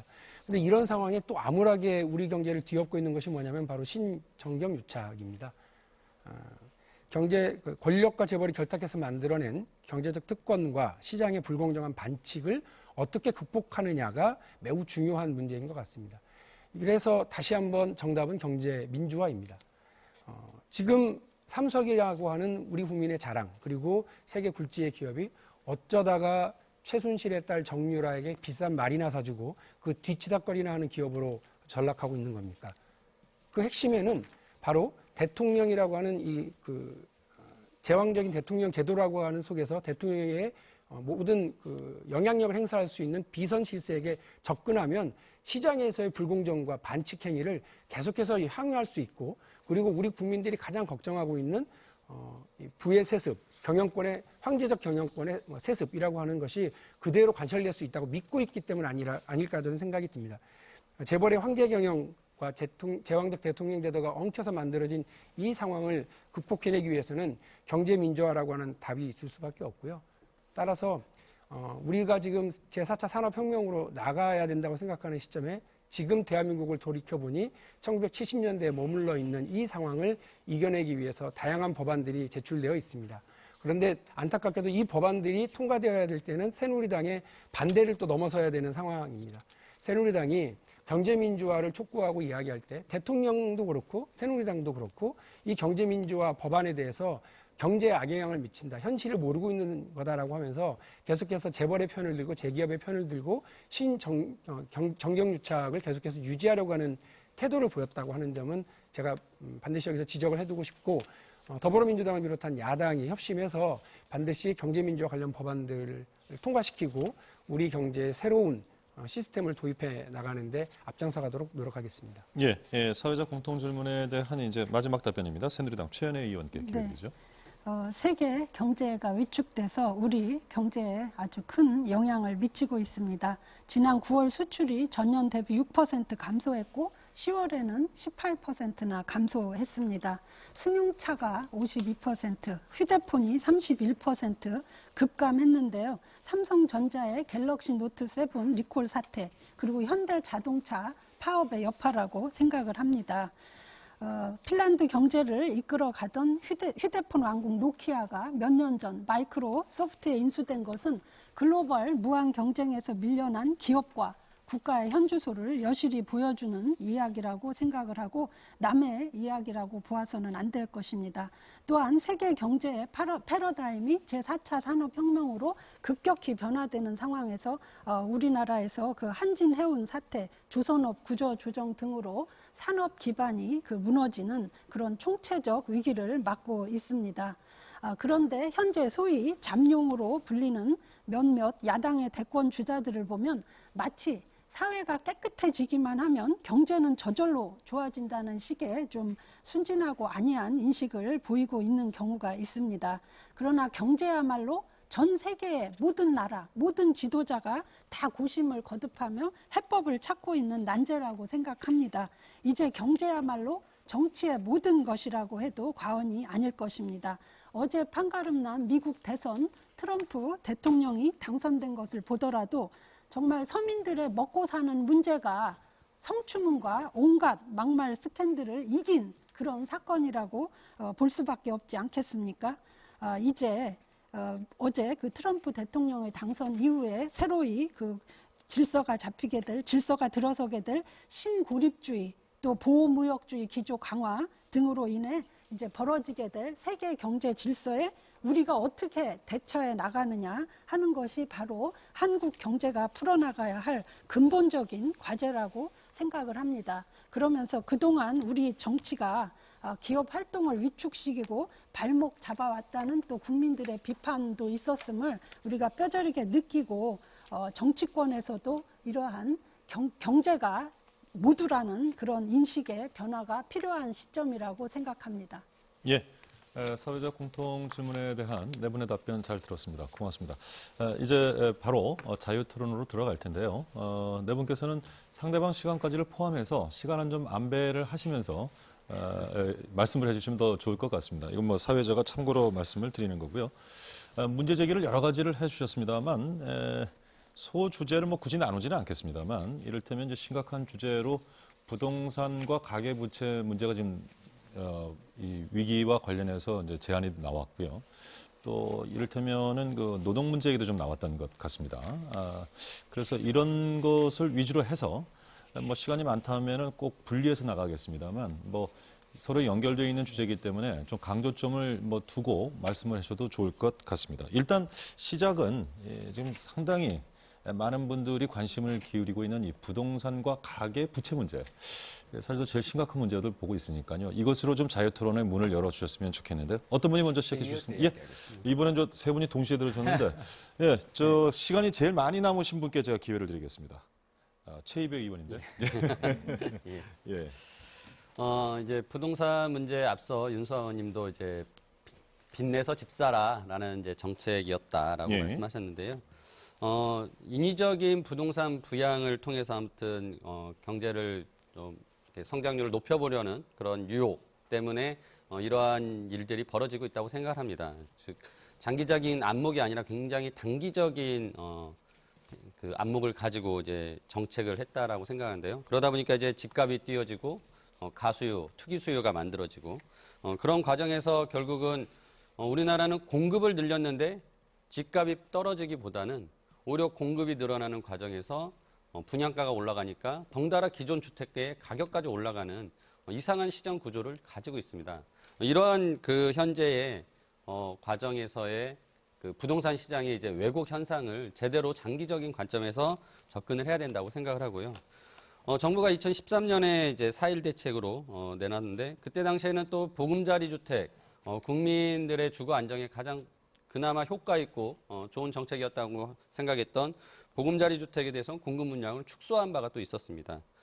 그 이후에는 지속적으로 기업형의 어떤 주택 공급을 유리하게 해주는 정책들이 이루어졌고요. 하나같이 큰 틀에서 보면 박근혜 정부가 지금까지 얘기했던 규제 완화 쪽에 초점을 맞추면서 그게 투자를 유도하고 시장을 공급을 늘리겠다. 하지만 그 결과물은 결국은 집값을 더 뛰었다라고 평가를 할 수 있겠습니다. 따라서 이제 투기 심리와 가수율을 잡기 위한 그런 노력들이 필요할 것이고요. 그 과정에서 가계부채 역시 이제 늘어났다고 생각을 합니다. 현재 저희 국민의당에서 생각하고 있는 이제 대책들이 몇 가지 있습니다. 어떻게 보면 박근혜 정부가 들어서서 규제를 완화해줬던 것을 제자리 찾게 하는 부분이라고 할 수 있겠는데요. 이제 청약 규제를 완화했었는데 그 부분을 다시 강화를 해야 됩니다. 청약통장 가입 기간을 2년에서 1년으로 축소하면서 오히려 이 청약통장을 가지고 있던 사람들이 투기자가 될 수 있는 그런 유혹에 이제 빠지게 된 것 같습니다. 그래서 그 부분에 대해서 다시 한번 기간을 더 2년으로 확대를 해서 청약 규제를 좀 더 강화해야 된다라는 말씀드리고요. 또한 전매를 이제 분양권 전매에 대해서 또 규제를 완화한 바가 있었습니다. 이거 역시 결국은 투기 수요를 부추겼다고 생각을 합니다. 그래서 이 역시 다시 전매를 금지하는 쪽으로 방향을 잡고 가야 되고 다만 그 과정이 너무 지나치게 빠르게 가면 안 되기 때문에 이 부분은 투기 수요가 많은 지역들을 중심으로 먼저 단계적으로 이루어지면은 좀 더 시장이 안정되는 데 도움이 될 거라고 생각합니다. 또한 재당첨 규제도 완화를 하였습니다. 비투기 과열 예. 지구에는 민영주택 그 재당첨 제한 기간을 5년으로 있었던 것을 폐지해가지고 더 많은 사람들이 주택을 두 채를 가질 수 있도록 하는 길을 열어줬다고 생각합니다. 따라서 이 부분 또한 다시 규제를 강화를 함으로써 부동산 시장의 투기 또는 과열을 잠재우는 것이 부동산 시장에 대한 바른 길일 뿐만 아니라 결국은 이 부분이 가계부채까지도 줄일 수 있는 그런 효과가 나타날 것이라고 생각합니다. 예. 네, 제가 말씀드리겠습니다. 아까서 유명한 서프라임 모기지론으로 미국 경제가 무너졌습니다. 그리고 일본이 잃어버린 10년이 시작된 것도 역시 가계대출 부분이었습니다. 지금 우리가 1분기에요. GDP 대비해서 88.8%의 가계부채 비율. 이거 주요 42개국 중에서요. 세 번째로 높은 비율입니다. 미국이 70%대입니다. 일본도 60%대입니다. 그래서 제가 시한폭탄이라고 하는 거죠. 이것은 정말 우리 국민들의 여기에 대한 대비책을 지금이라도 세우지 않으면 안 된다. 그래서 최이배 의원께서도 말씀하셨는데 이렇게 부동산에 대한 모든 규제를 풀 것이 아니라 규제를 강화해야 된다. 그리고 전매권 매매라든가 이것을 제한을 해야 되고요. 또 후부장제도 분명히 검토를 해야 됩니다. 그리고 우리가 이제 DTI, LTV 이 부분도요. 다시 조정을 정상화해야 됩니다. 이렇게 막 풀어주는 게 아닙니다. 그래서 우리나라의 중요한 부분들에 있어서 한 가지 특징이 있습니다. 지금 30대, 40대 가계부채 비율이 대단히 높아지고 있다는 것입니다. 가파른 상승을 보이고 있는데요. 지금 30대의 경우에 10조 원, 전분기 비해서, 이건 뭐 절대액이 아니라 증가분입니다. 10조 원의 가계부채가 상승했습니다. 그 다음에 50대도 문제입니다. 특히 뭐 임금 피크제, 조기 은퇴 이렇게 하면서요. 갈 곳이 없어요. 그래서 자영업을 하게 됩니다. 그러니까 프랜차이즈점하고 또 다시 갈아타고 하면서요. 이 자영업자가 갖고 있는 부채가 돌고 도는 것입니다. 이 가계부채가 어마어마한 수준입니다. 그래서 50대, 60대까지 확대되고 있는 이 부분에 대한 특단의 조처를 강구해야 된다. 이렇게 생각합니다. 예. 방금 윤소아 의원님께서 30대, 40대 가계대출 상당히 급증하고 있다고 걱정하셨는데 제가 바로 그렇습니다. 정부의 잘못된 부동산 정책 때문에 피해를 보고 있는 사람 중에 하나인데요. 아파트 전세에 살고 있습니다. 그런데 2년 만에 무려 전세값이 7천만 원이나 다 올랐습니다. 어쩔 수 없이 은행권으로부터 대출을 받아야 했고 또 이것을 평범한 30, 40대 가장들이 과연 이렇게 2년 만에 7천만 원이라고 하는 돈을 어떻게 구할 수 있을까? 빚 말고는 답이 없죠. 어머니 아버지에게 돈을 어마어마한 돈을 물려받거나 아니면 빚내는 방법밖에 없는 겁니다. 이거는 다 정부가 경기 부양책으로서의 부동산 정책을 쓰고 있었기 때문에 그렇다고 저는 봅니다. 경기 부양책으로서가 아니라 실수요자 중심으로 서민 주거 안정용으로 쓸 수 있는 이런 정책들을 써나가야 한다라고 하는 점을 다시 한번 강조드리고요. 가계부채와 관련해서 역시 마찬가지입니다. 정부는 부동산 가격을 올리고 부동산 경기를 활성화시키면 그로 인해서 소득이 늘어날 거다, 경기가 활성화될 거다. 그러면 가계부채도 위험함이 좀 줄어들 거라고 하는 아주 단순한 생각을 가지고서 이걸 관리를 하기 위해서 접근을 했는데 결과는 이렇게 실패입니다. 가계부채만 더 늘려놨고요. 부동산 경기에는 값만 올랐지 경기 활성화에 전혀 도움이 되고 있지 않다라고 하는 것은 모두가 다 알고 있는 사실입니다. 그래서 가계부채 같은 경우는 전체 총량을 줄여나가는 방식의 정책 전환이 시급히 필요하다는 말씀을 좀 드리겠습니다.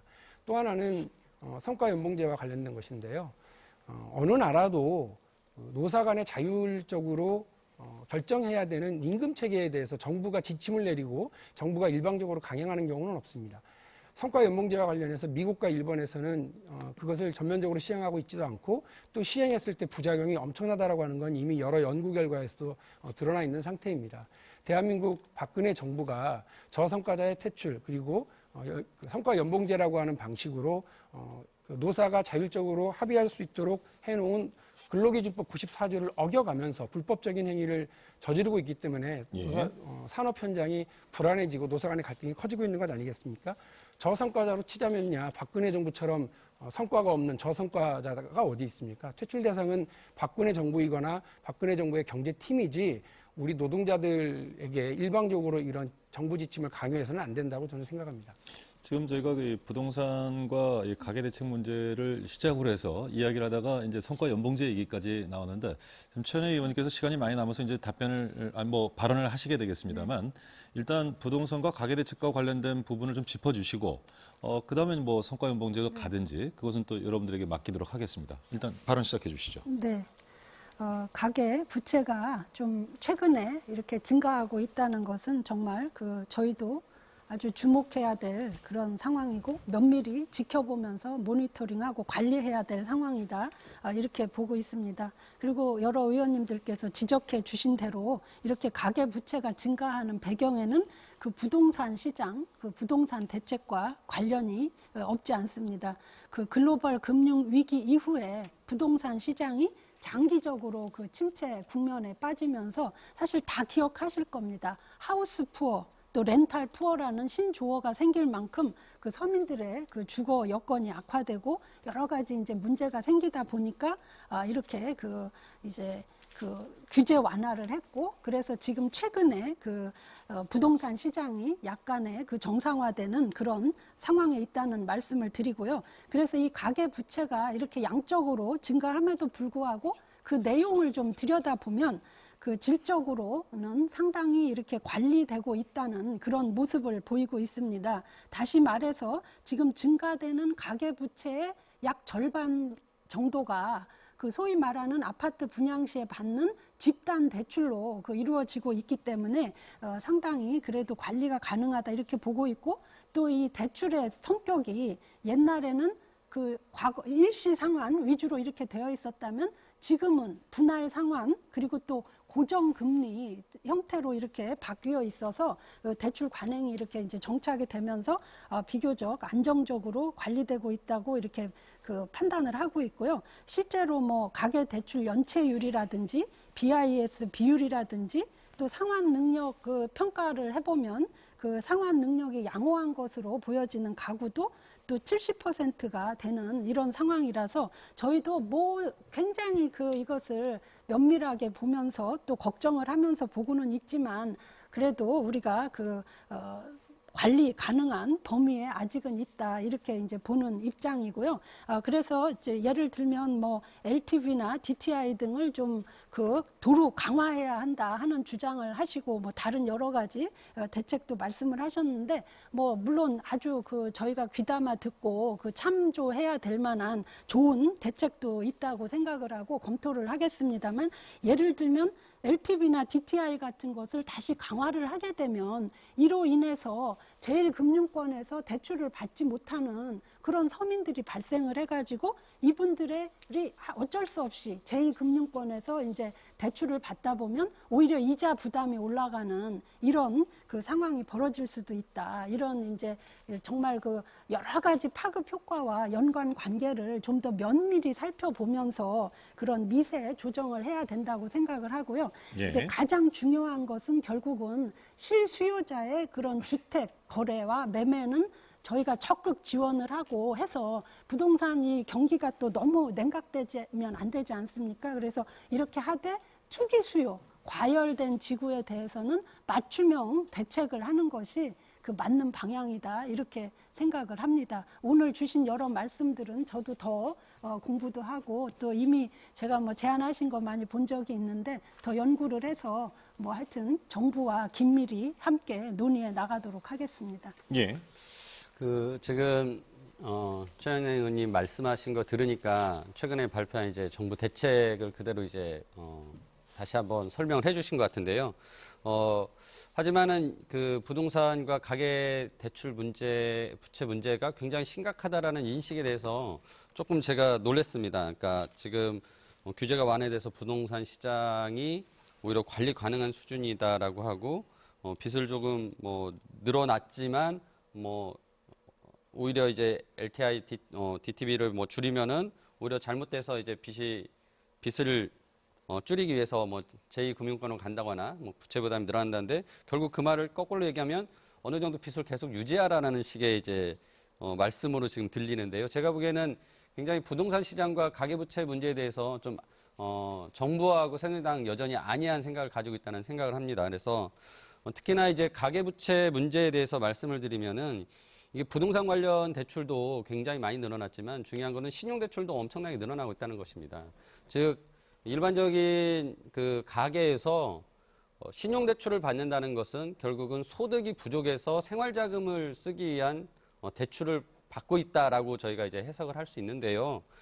지금 이 부분에 대해서는 어떠한 대책도 내놓고 있지 않습니다. 그러니까 부동산 관련된 대출 부분에 있어서도 지금 뭐 DTI나 이런 부분에 대해서도 굉장히 미온적인 그런 입장을 보이는 것뿐만 아니라 신용대출에 대해서는 전혀 대책이 없다라는 문제점이 한번 말씀을 드리고요.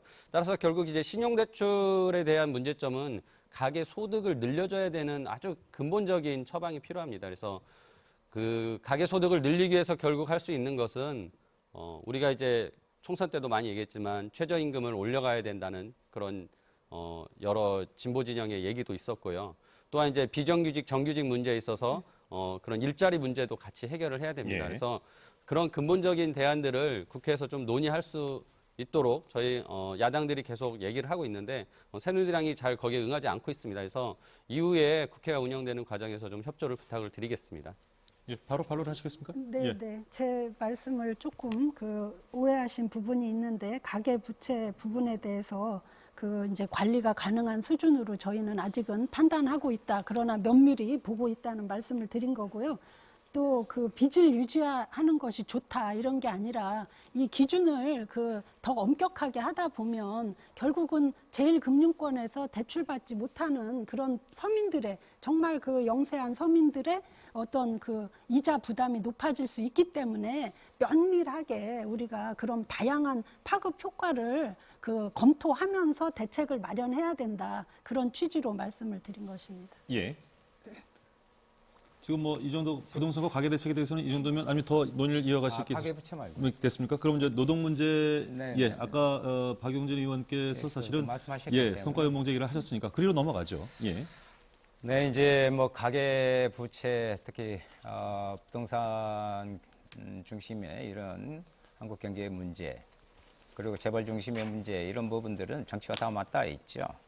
한 가지 아마 최 의원님이 사장님으로 계실 때 하시지 않았나요? 임금 피크제 네, 도입하셨죠? 도입했습니다. 네. 네. 공공기관에 임금 피크제 하고요. 대기업에도 인센티브 주고 한다면서 임금 피크제 명목을 가장 삼은 것이 청년들의 일자리 창출이었습니다. 그런데요, 임금 피크제 이후로 청년 일자리요 13.8% 줄어들었습니다. 임금 피크제 공공기관 도입하라고 해가지고 은퇴 연령하고 임금 잘라냈습니다. 그래가지고 거기에 청년 우리 자녀들 일자리 만든다고 했습니다. 이래서는 안 됩니다. 아까 박영진 의원께서도 지적했는데 지금 이번 성과 연봉제 그 문제 때문에 철도 파업이 45일째 이어지고 있습니다.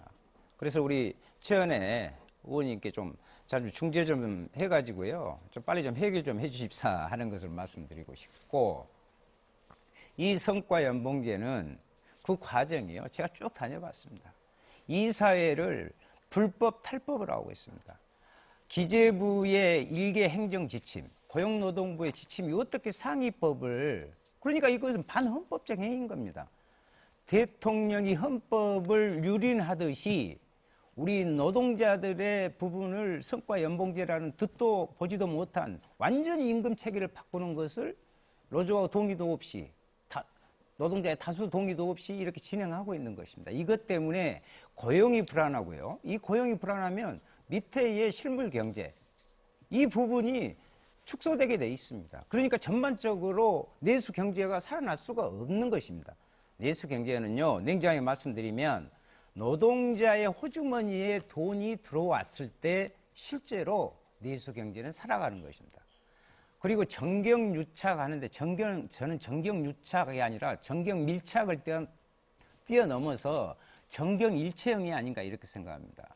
왜냐하면요, 실제로 복합 쇼핑몰의 문제라든가 이런 부분들이 K스포츠, 미르재단에 그렇게 재벌들이 갖다 준 저는 대가와 그 요구에 의해서 재벌 위주의 경제가 계속되고 있다. 그러니까 중소상이 다 죽고 있습니다.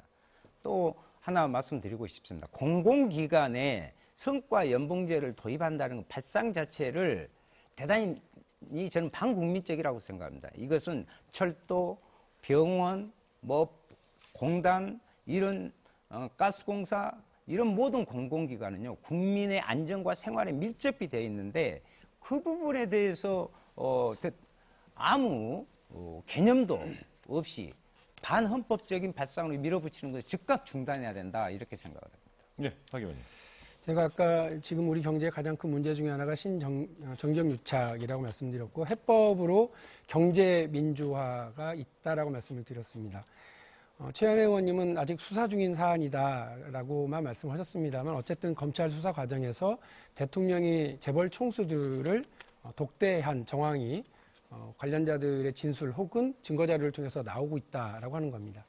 근데 이 중에요, 어떤 재벌 총수가 있느냐면 검찰이 총력을 기울여서 수사했던 롯데그룹의 총수 신동빈 회장을 대통령이 독대했다고 하는 의혹도 있습니다. 이 의혹이 사실이라면요, 국민 여러분 정말 기가 막힐 노릇인 겁니다. 검찰은 범죄 행위를 뒤지기 위해서 열심히 수사를 하고요, 대통령은 그 해당 당사자를 따로 만나서 쑥떡공론을 서로 나눴다고 하는 겁니다. 이게 도대체 말이나 되는 겁니까? 그리고 그 자리에서 재벌은 민원을 제기하고 대통령과 그 측근들은 재벌로부터 삥뜯기를 통해서 미르와 K스포츠 그리고 자신들의 부를 축적해 나갔다고 하는 거 아닙니까? 이런 어처구니없는 과정을 우리 국민들이 지켜봐야 되는 상황입니다. 이런 상황에서 아무리 청년들이 열심히 일을 하고 아무리 중소기업이 노력을 해서 4차 산업혁명에 앞장서서 신기술을 만들면 뭐합니까? 재벌이 그 기술을 다 탈취해 가버리는데요. 이런 상황에서 아무리 노력하면 뭐하겠습니까? 재벌들이 온갖 반칙과 특권을 동원해서 우리 경제를 억누르는 상태로 갈 수밖에 없는데요. 아까도 말씀드렸습니다만 세계 최고의 기업으로 알고 있었던 삼성전자가 국민들의 그런 기대와 응원은 뒤로 한 채 정유라의 말이나 사주고 그 말에 뒤치다거리나 하고 있는 이런 상황은 비극 그 자체라고 저는 생각을 합니다. 성과연봉제에 대해서 제가 잠깐 말씀드렸습니다만 이 성과연봉제 역시 대기업과 그 재계의 오래된 수건 사업 중에 하나입니다. 이런 민원을 받아들이는 과정에서 정부 정책으로 탈바꿈하고 또 거기에서 재벌로부터 별도의 돈을 받는 방식으로 서로 주고받기를 했었다고 한다면 성과연봉제 자체도 문제가 있습니다만 그 도입 과정에도 여러 의혹이 있고 문제점이 있기 때문에 이 부분에 대해서 정부가 일방적인 강행은 중지하는 것이 맞다고 저는 생각을 합니다. 예, 예, 최 의원님 들을까요? 네, 다시 한번 잠깐 의혹 제기하신 부분에 대해서 말씀드리면 검찰 수사를 지켜보는 게 옳다고 생각하고요. 얼마 전에 그런 의혹에 대해서 롯데 신동빈 회장이 자기는 만난 적이 없다 이렇게 언론에 밝힌 기사를 제가 읽은 적이 있다는 말씀을 드리고요. 성과 연봉제 그 도입에 대해서 좀 말씀드리겠습니다. 이 성과 연봉제 도입은 세계 경제와 국가 경제라는 큰 틀에서 좀 보셔야 된다고 생각합니다. 지금 세계 경제의 그 패러다임이 바뀌고 있고 세계 각국의 경쟁 질서가 완전히 그 새로운 틀로 다시 변화하는 그런 중대한 변혁기에 있습니다. 그래서 이러한 글로벌 경쟁 하에서는 모든 나라와 모든 기업들이 어떻게 하면 그런 그 생산성을 높이고 효율성을 높이는가 하는데 굉장히 올인을 하고 있는 상황이고요. 이러한 과정에서 노동 생산성의 그 향상이 아주 중요한 또 요인이 되고 있다는 말씀을 드립니다. 그래서 특히 우리나라의 경우에는 그 세계 경제 포럼, 다보스 포럼을 운영하는 세계 경제 포럼에서 그 국가 경쟁력 평가를 한 지표를 좀 보면은요. 전체적으로는 27위쯤 했는데 우리나라의 노동시장의 효율성 또는 임금 결정의 유연성, 노사 간 협력, 고용 및 해고 관행 등 노동 관련 지표들은 거의 그 100위권을 넘는 최하위권을 이렇게 기록하고 있음을 볼 수가 있습니다. 그래서 공기업을 비롯한 공공기관의 직원들은 사실 우리나라에서 가장 좋은 일자리를 가지고 있는 분들이라고 이렇게 생각됩니다. 임금 근로자 중에서 상당히 그 상위 그룹에 속해 있고 또 고용 안정성도 굉장히 그 높은 그런 이제 보장을 받는 분들이기 때문에 이런 분야에서 성과 연봉제를 도입을 해서 정말 더 열심히 하고 더 잘하는 사람에게 조금 더 보상을 해준다는 이런 그 그래서 생산성을 높인다는 이러한 성과 연봉제에 좀 국가적인 차원에서도 이렇게 함께 하는 것이 저는 그 맞다고 생각을 하고요. 뭐 의원님들 일부는 뭐 그렇지 않다고 하시지만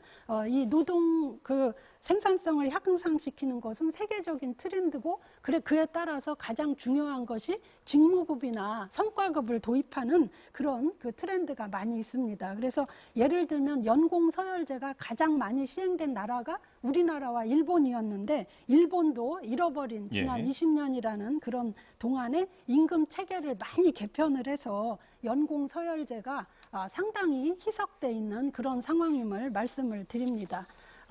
우리가 그 공공기관 근로자들 보고 철밥통이라는 말을 이제 많이 하고 있는데요.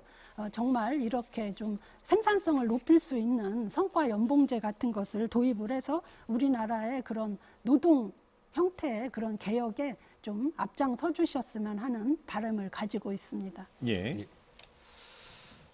최현혜 의원님 말씀 들으니까 여전히 그 독선과 일방적 소통에 대한 느낌이 굉장히 강합니다.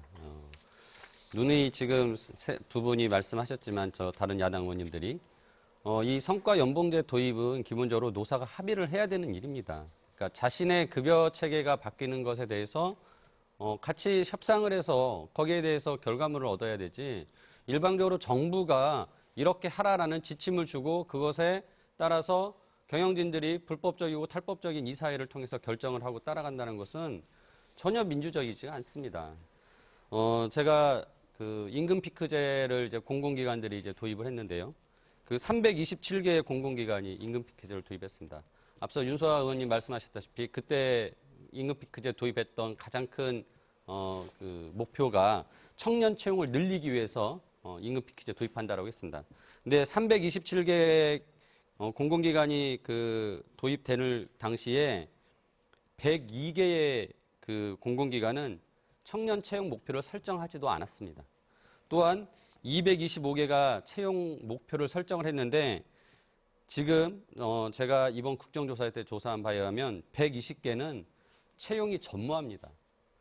이러한 제도를 도입하고 목표를 설정했으나 전혀 이루어지지 않고 있는 그 노동 현장에서는 정부의 이런 일방적인 제도들, 추진하는 정책들을 믿을 수가 없습니다. 따라서 성과연봉제, 지금 노사 합의 없이 이루어지는 부분도 말씀은 되게 근사하게 노동 생산성을 높이고 뭐 효율성을 높이고 많은 좋은 말들로 포장해서 이루어지지만 정부의 신뢰가 없는 상황에서는 이런 일을 절대 진행이 안 되는 것입니다. 따라서 정부가 일방적으로 독선적으로 할 것이 아니라 노사 자율적으로 할 수 있도록 분위기를 만들어주고 노사가 같이 머리를 맞대고 일을 해야 됩니다.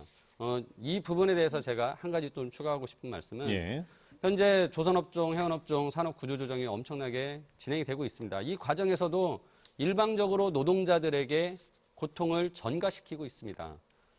그 분들에게 최소한 현재 구조조정을 어떻게 할 것이냐, 정리해고는 어떻게 할 것이냐, 그런 것들을 같이 상의할 수 있는 파트너로서 노동자들을 같이 얘기하면 좋겠는데 현재 금융당국과 뭐 산업은행 또 그다음에 경영진들은 일정 부분 전혀 소통을 하지 않고 자신들만 모여서 결정을 해서 노동자들에게 통보만 하고 있습니다. 얼마나 이게 억울하고 분한 일입니까? 노동자들 입장에서는. 따라서 모든 현재 구조조정이나 성과연봉제, 임금피크제 저는 노사가 대화를 통해서 이루어져야 된다라는 그 원칙을 좀 지켜주셨으면 좋겠습니다. 네, 괜찮으시면 윤 의원님 말씀을 듣고 선생님께 들어도 될까요? 아까 말씀하시길래 의원님 그 성과연봉제가 세계적 지금 트렌드가 아니고요. 제너럴 일렉트릭스하고요.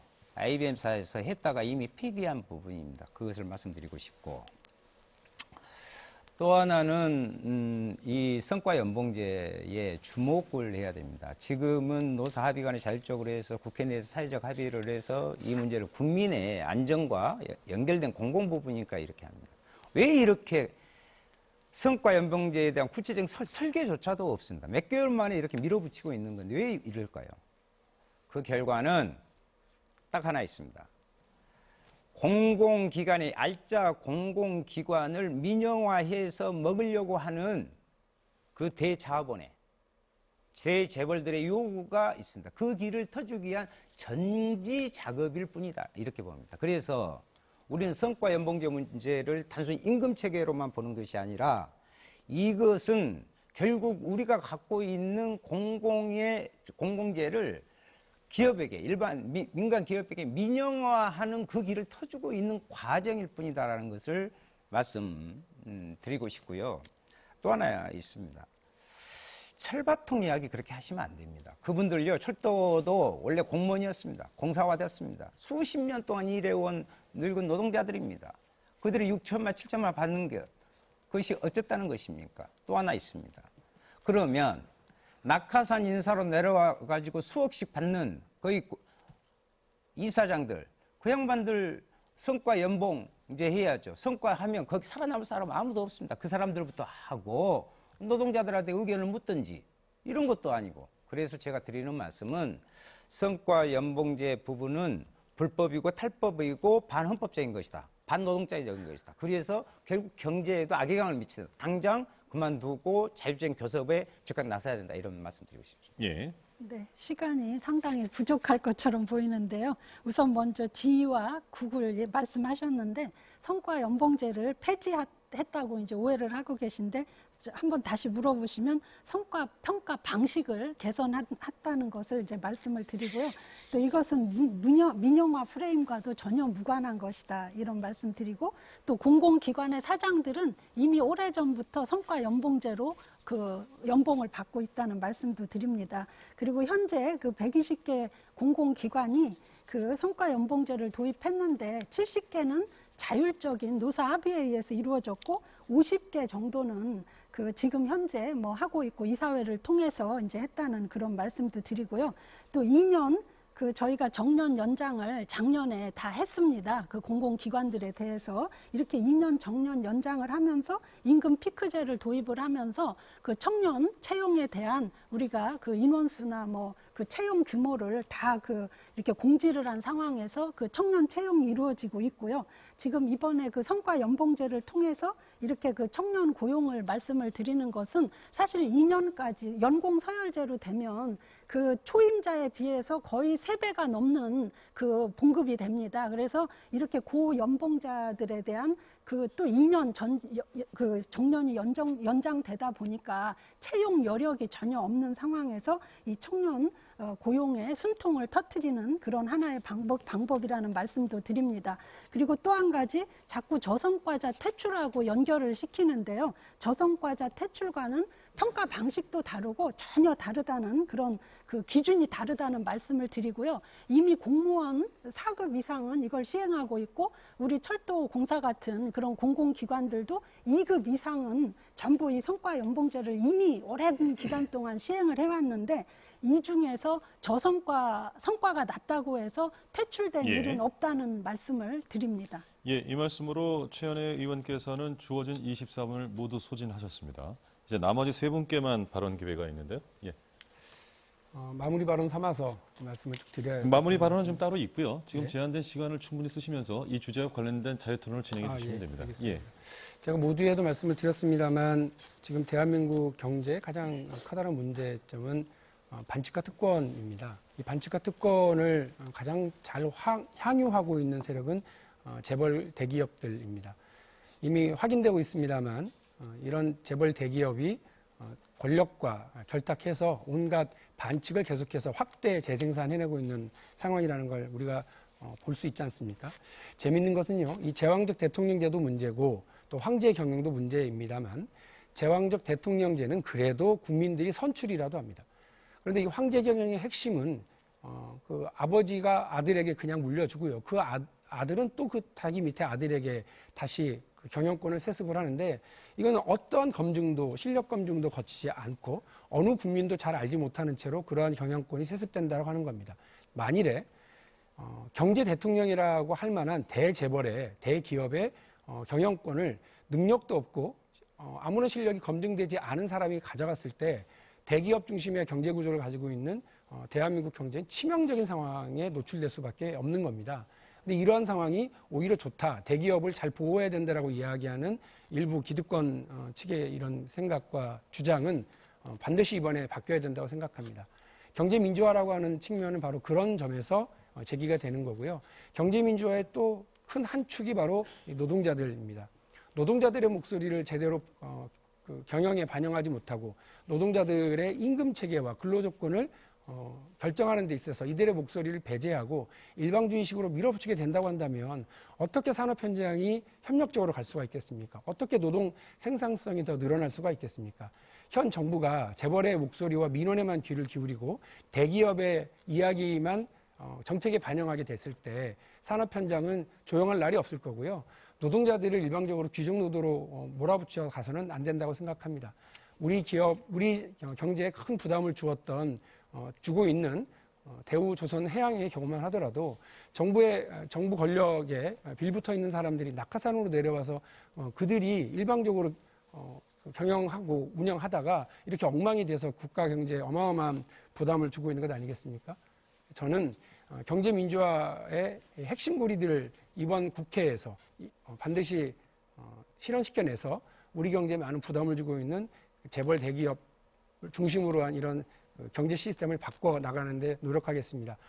야당 의원들 그리고 경제 민주화를 이뤄내려고 하는 많은 의원들의 노력도 필사적입니다만 이거를 막기 위한 재계와 정경련의 노력도 역시 필사적입니다.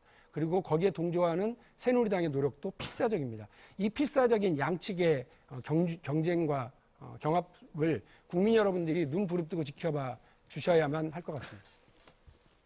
예, 지금 최이배 의원과 윤수아 의원이 공통적으로 38초씩 남겨두고 있는데 뭐 관련해서 한 말씀씩 더 하시고 마무리 정리할까? 발언이 따로 또 예, 있습니까? 마무리 발언 따로 있습니다. 예, 그럼 제가 먼저. 예. 앞서 우리 박용진 의원님께서 경제민주화 계속 말씀하셨는데요. 예. 제가 지난 약 20년간 재벌개혁과 경제민주화를 위해서 일해왔던 사람으로서 이번 국회에서 굉장히 많은 법안들을 처리하려고 노력 중입니다. 그래서 적극적인 새누리당의 협조를 다시 한번 요청을 드리고요. 아까 전에 하나 말씀드렸던 그 내용 중에 이제 최저임금에 대한 부분이 있었는데 이 부분도 우리가 올해 너무 최저임금이 적게 올라갔습니다. 따라서 앞으로 이 최저임금을 올리려는 노력 역시 경제민주화 차원에서 같이 진행이 될 것이고 이거는 예. 가계부채 해결 문제도 도움이 될 것이다 라고 마무리하겠습니다. 예, 이렇게 해서 최 의원께서도 주은 시간을 다 소진하셨고요. 이제 윤수아 의원의 말씀 듣겠습니다. 예, 최 의원께서 뭐 노동자 과보 이야기 하시는데요. 우리 노동자들의 평균 연속 연수가요, 지금 전체적으로 비정규직까지 포함해서 5.6년입니다. 근속 연수를 이야기하는 것입니다. 그만큼 우리는 고용 불안에 시달리고 있습니다. 청년들은 길거리로 내몰리고 있습니다.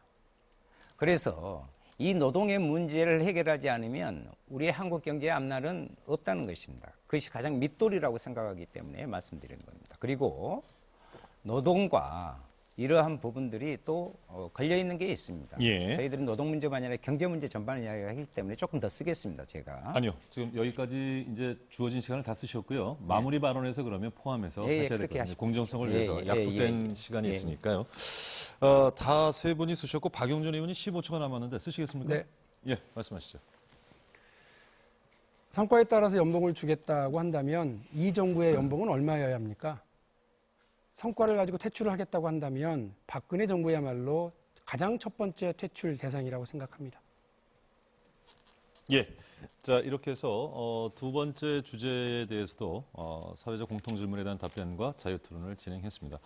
아마 이 상황에서 오늘 다뤘던 그 주요 의제들은 실은 좀 충분히 다루기에는 턱없이 부족한 시간이었기 때문에 많은 좀 아쉬움들이 남으셨으리라고 생각이 듭니다. 그래서 오늘 그 전체 어떤 주제와 관련해서 강조하고 싶은 부분이라든가 아니면 당의 입장을 밝힐 부분이라든가 하시고 싶은 말씀을 마무리 발언에 담아서 하실 수 있는 기회를 드리려고 합니다. 마무리 발언 지금 저희가 드릴 수 있는 시간이 공평하게 1분 30초씩 드릴 수 있을 것 같습니다.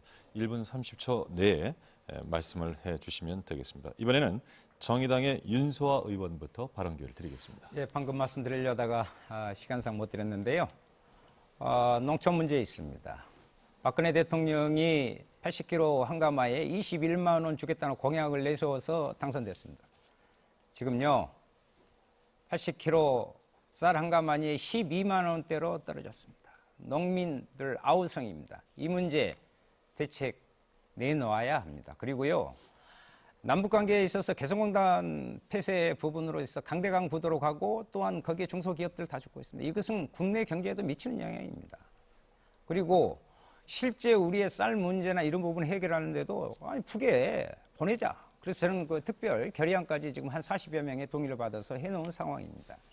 강대강으로 전쟁 분위기를 만드는 게 아니라 실제로 서로 협력하고 화해하는 분위기를 만드는 것이 그 한중간의 경제적 두 재료가 있다. 개성공단의 문제와 쌀이라는 부분이 있다는 것을 말씀드리고 싶습니다.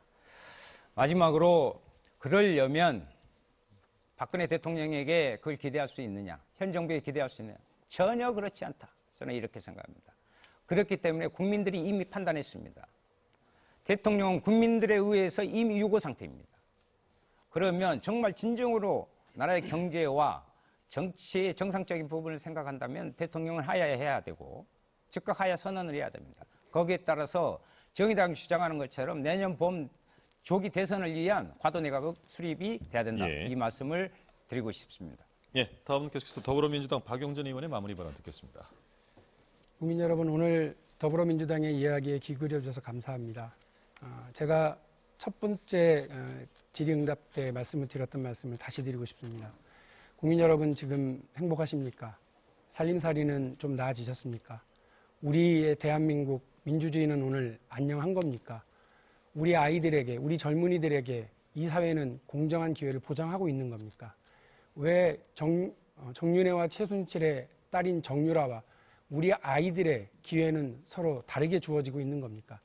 이제는 엄마 아빠가 돈뿐만이 아니라 대통령 백에 가까운 어마어마한 연줄을 가지고 있지 않으면 우리 아이에게 기회는 영원히 주어지지 않는 그런 사회가 되고 만 겁니까? 세상은 바뀌어야 됩니다. 세상을 바꾸어야 합니다. 지금 대통령과 여당이 세상을 바꾸기는커녕 세상을 더 힘들게 하고 짓눌러 가고 있습니다. 우리 아이들의 공평한 기회를 박탈해 가고 있습니다. 그렇기 때문에 더불어민주당은 오는 12일 국민 여러분들의 함성을 한데로 모으는 일에 함께하고자 합니다. 정치권의 중구난방이 도대체 무슨 의미가 있겠습니까? 대통령이 저렇게 불통으로, 정부 여당이 저렇게 고집으로 일관하고 있으면 국민 여러분이 나서셔야 됩니다. 제1야당인 더불어민주당은 묵묵히 국민 여러분과 함께 더 나은 세상, 아이들에게 공정한 기회를 만드는 세상을 만들기 위해서 함께하겠습니다. 12일 광장에서 뵙겠습니다. 예, 다음은 새누리당 최은혜 의원께 마무리 발언 기회 드리겠습니다. 네, 국민 여러분, 오늘 토론 잘 보셨습니까? 3야당과 그 집권 여당인 제가 우리 여당의 정책에 대해서 어려운 상황이지만 진솔하게 말씀을 드렸습니다. 우리나라는 상황이 점점 더 어려워지는 것 같습니다. 영국의 브렉시트에 이어서 미국의 트럼프 대통령 당선으로 국제사회의 개방화, 또 세계와 그 협력 체계는 이제 안개 속에 빠져들었고 강대국들의 자국 이익 보호주의는 더욱 강하게 대두될 것 같습니다. 또 트럼프 대통령 공약에는 방위비 분담금 재논의, 또 주한 미군 철수 등이 들어있어서 우리의 그 안보 환경에도 아주 격변이 예상되고 있습니다. 이러한 어려운 시기에 국내 문제에 매몰돼서 한 발짝도 나가지 못하고 있는 우리나라의 현실에 참담함을 느끼며 또 죄송스럽게 생각을 합니다. 하루속히 여야가 함께 중지를 모아 현 전국의 혼란을 슬기롭게 해결하고 국가의 밝은 내일을 만들어 나가도록 최선을 다하겠습니다. 저희 새누리당은 혼신의 힘을 다해서 오로지 국민의 뜻을 따라 국가와 국민을 위한 정당으로 거듭나겠습니다. 국민 여러분 다시 한번 용서해 주십시오. 감히 예. 인사 올립니다. 자, 마지막으로 국민의당 최이배 의원의 마무리 발언 듣겠습니다. 국민의당은 국민들의 분노와 불안을 모두 해결해 드리기 노력하겠습니다. 여러분들의 분노를 같이 하겠습니다. 광화문 12일 집회에서 볼 수 있을 것입니다. 또한 대통령, 청와대, 새누리당에 계속 요구합니다. 대통령은 탈당을 하시고 영수회담을 추진하시고 정권을 이양하는 합의총리를 세우시고 중립내각을 만들고 검찰 수사와 별도 특검을 받으시고 우병우, 최순실과 관련된 인적 청산을 하시고 최순실 일가가 불법적으로 얻은 재산들을 환수하는 그런 노력들을 하셔야 합니다. 그런 노력 하에 국민들의 신뢰를 다시 얻는다면 앞으로의 헌정의 공백은 없을 것입니다. 두 번째로 국민들의 불안을 저희들이 해결하기 위해서 열심히 일하겠습니다. 현재 예결산 논의, 입법과제, 특히나 민생과 관련된 가계부채 문제, 그다음에 구조조정 문제, 또한 성과연봉제 오늘 논의한 내용들 국회에서 열심히 논의하고 있습니다. 이런 것들이 성과가 날 수 있도록 새누리당의 협조를 다시 한번 요청드리며 국민의당이 주도적으로 이번 문제를 민생을 챙기기 위해서 일할 것을 다시 한번 다짐합니다. 감사합니다. 예, 네 분 수고 많이 하셨습니다. 고맙습니다. 네 분의 마무리 발언을 끝으로 오늘 토론회는 이제 다 정리가 된 것 같습니다. 글쎄요, 각 당을 대표해서 나오신 네 분의 토론자께서 각 당의 입장과 또 전국에 대한 해법, 또 수습 방안, 그리고 경제의 어떤 위기를 타개할 수 있는 방안까지를 논의를 해주셨는데 많은 국민 여러분들께서 각 정당별 입장에 대해서 충분히 숙지할 수 있는 그런 좋은 기회가 됐으리라고 생각이 듭니다. 난국 앞에 여야가 따로 있을 수 없을 테고 이번 토론을 통해서 또 하나 좋은 뜻을 모을 수 있는 기회가 되기를 사회자로서 개인적으로 기대해 보겠습니다. 이상으로 중앙선거방송토론위원회가 주관하는 2016년도 제2차 정당정책 토론회는 모두 마치도록 하겠습니다. 함께해 주신 네 분의 토론자 여러분 고맙습니다. 그리고 시청해 주신 시청자 여러분 고맙습니다.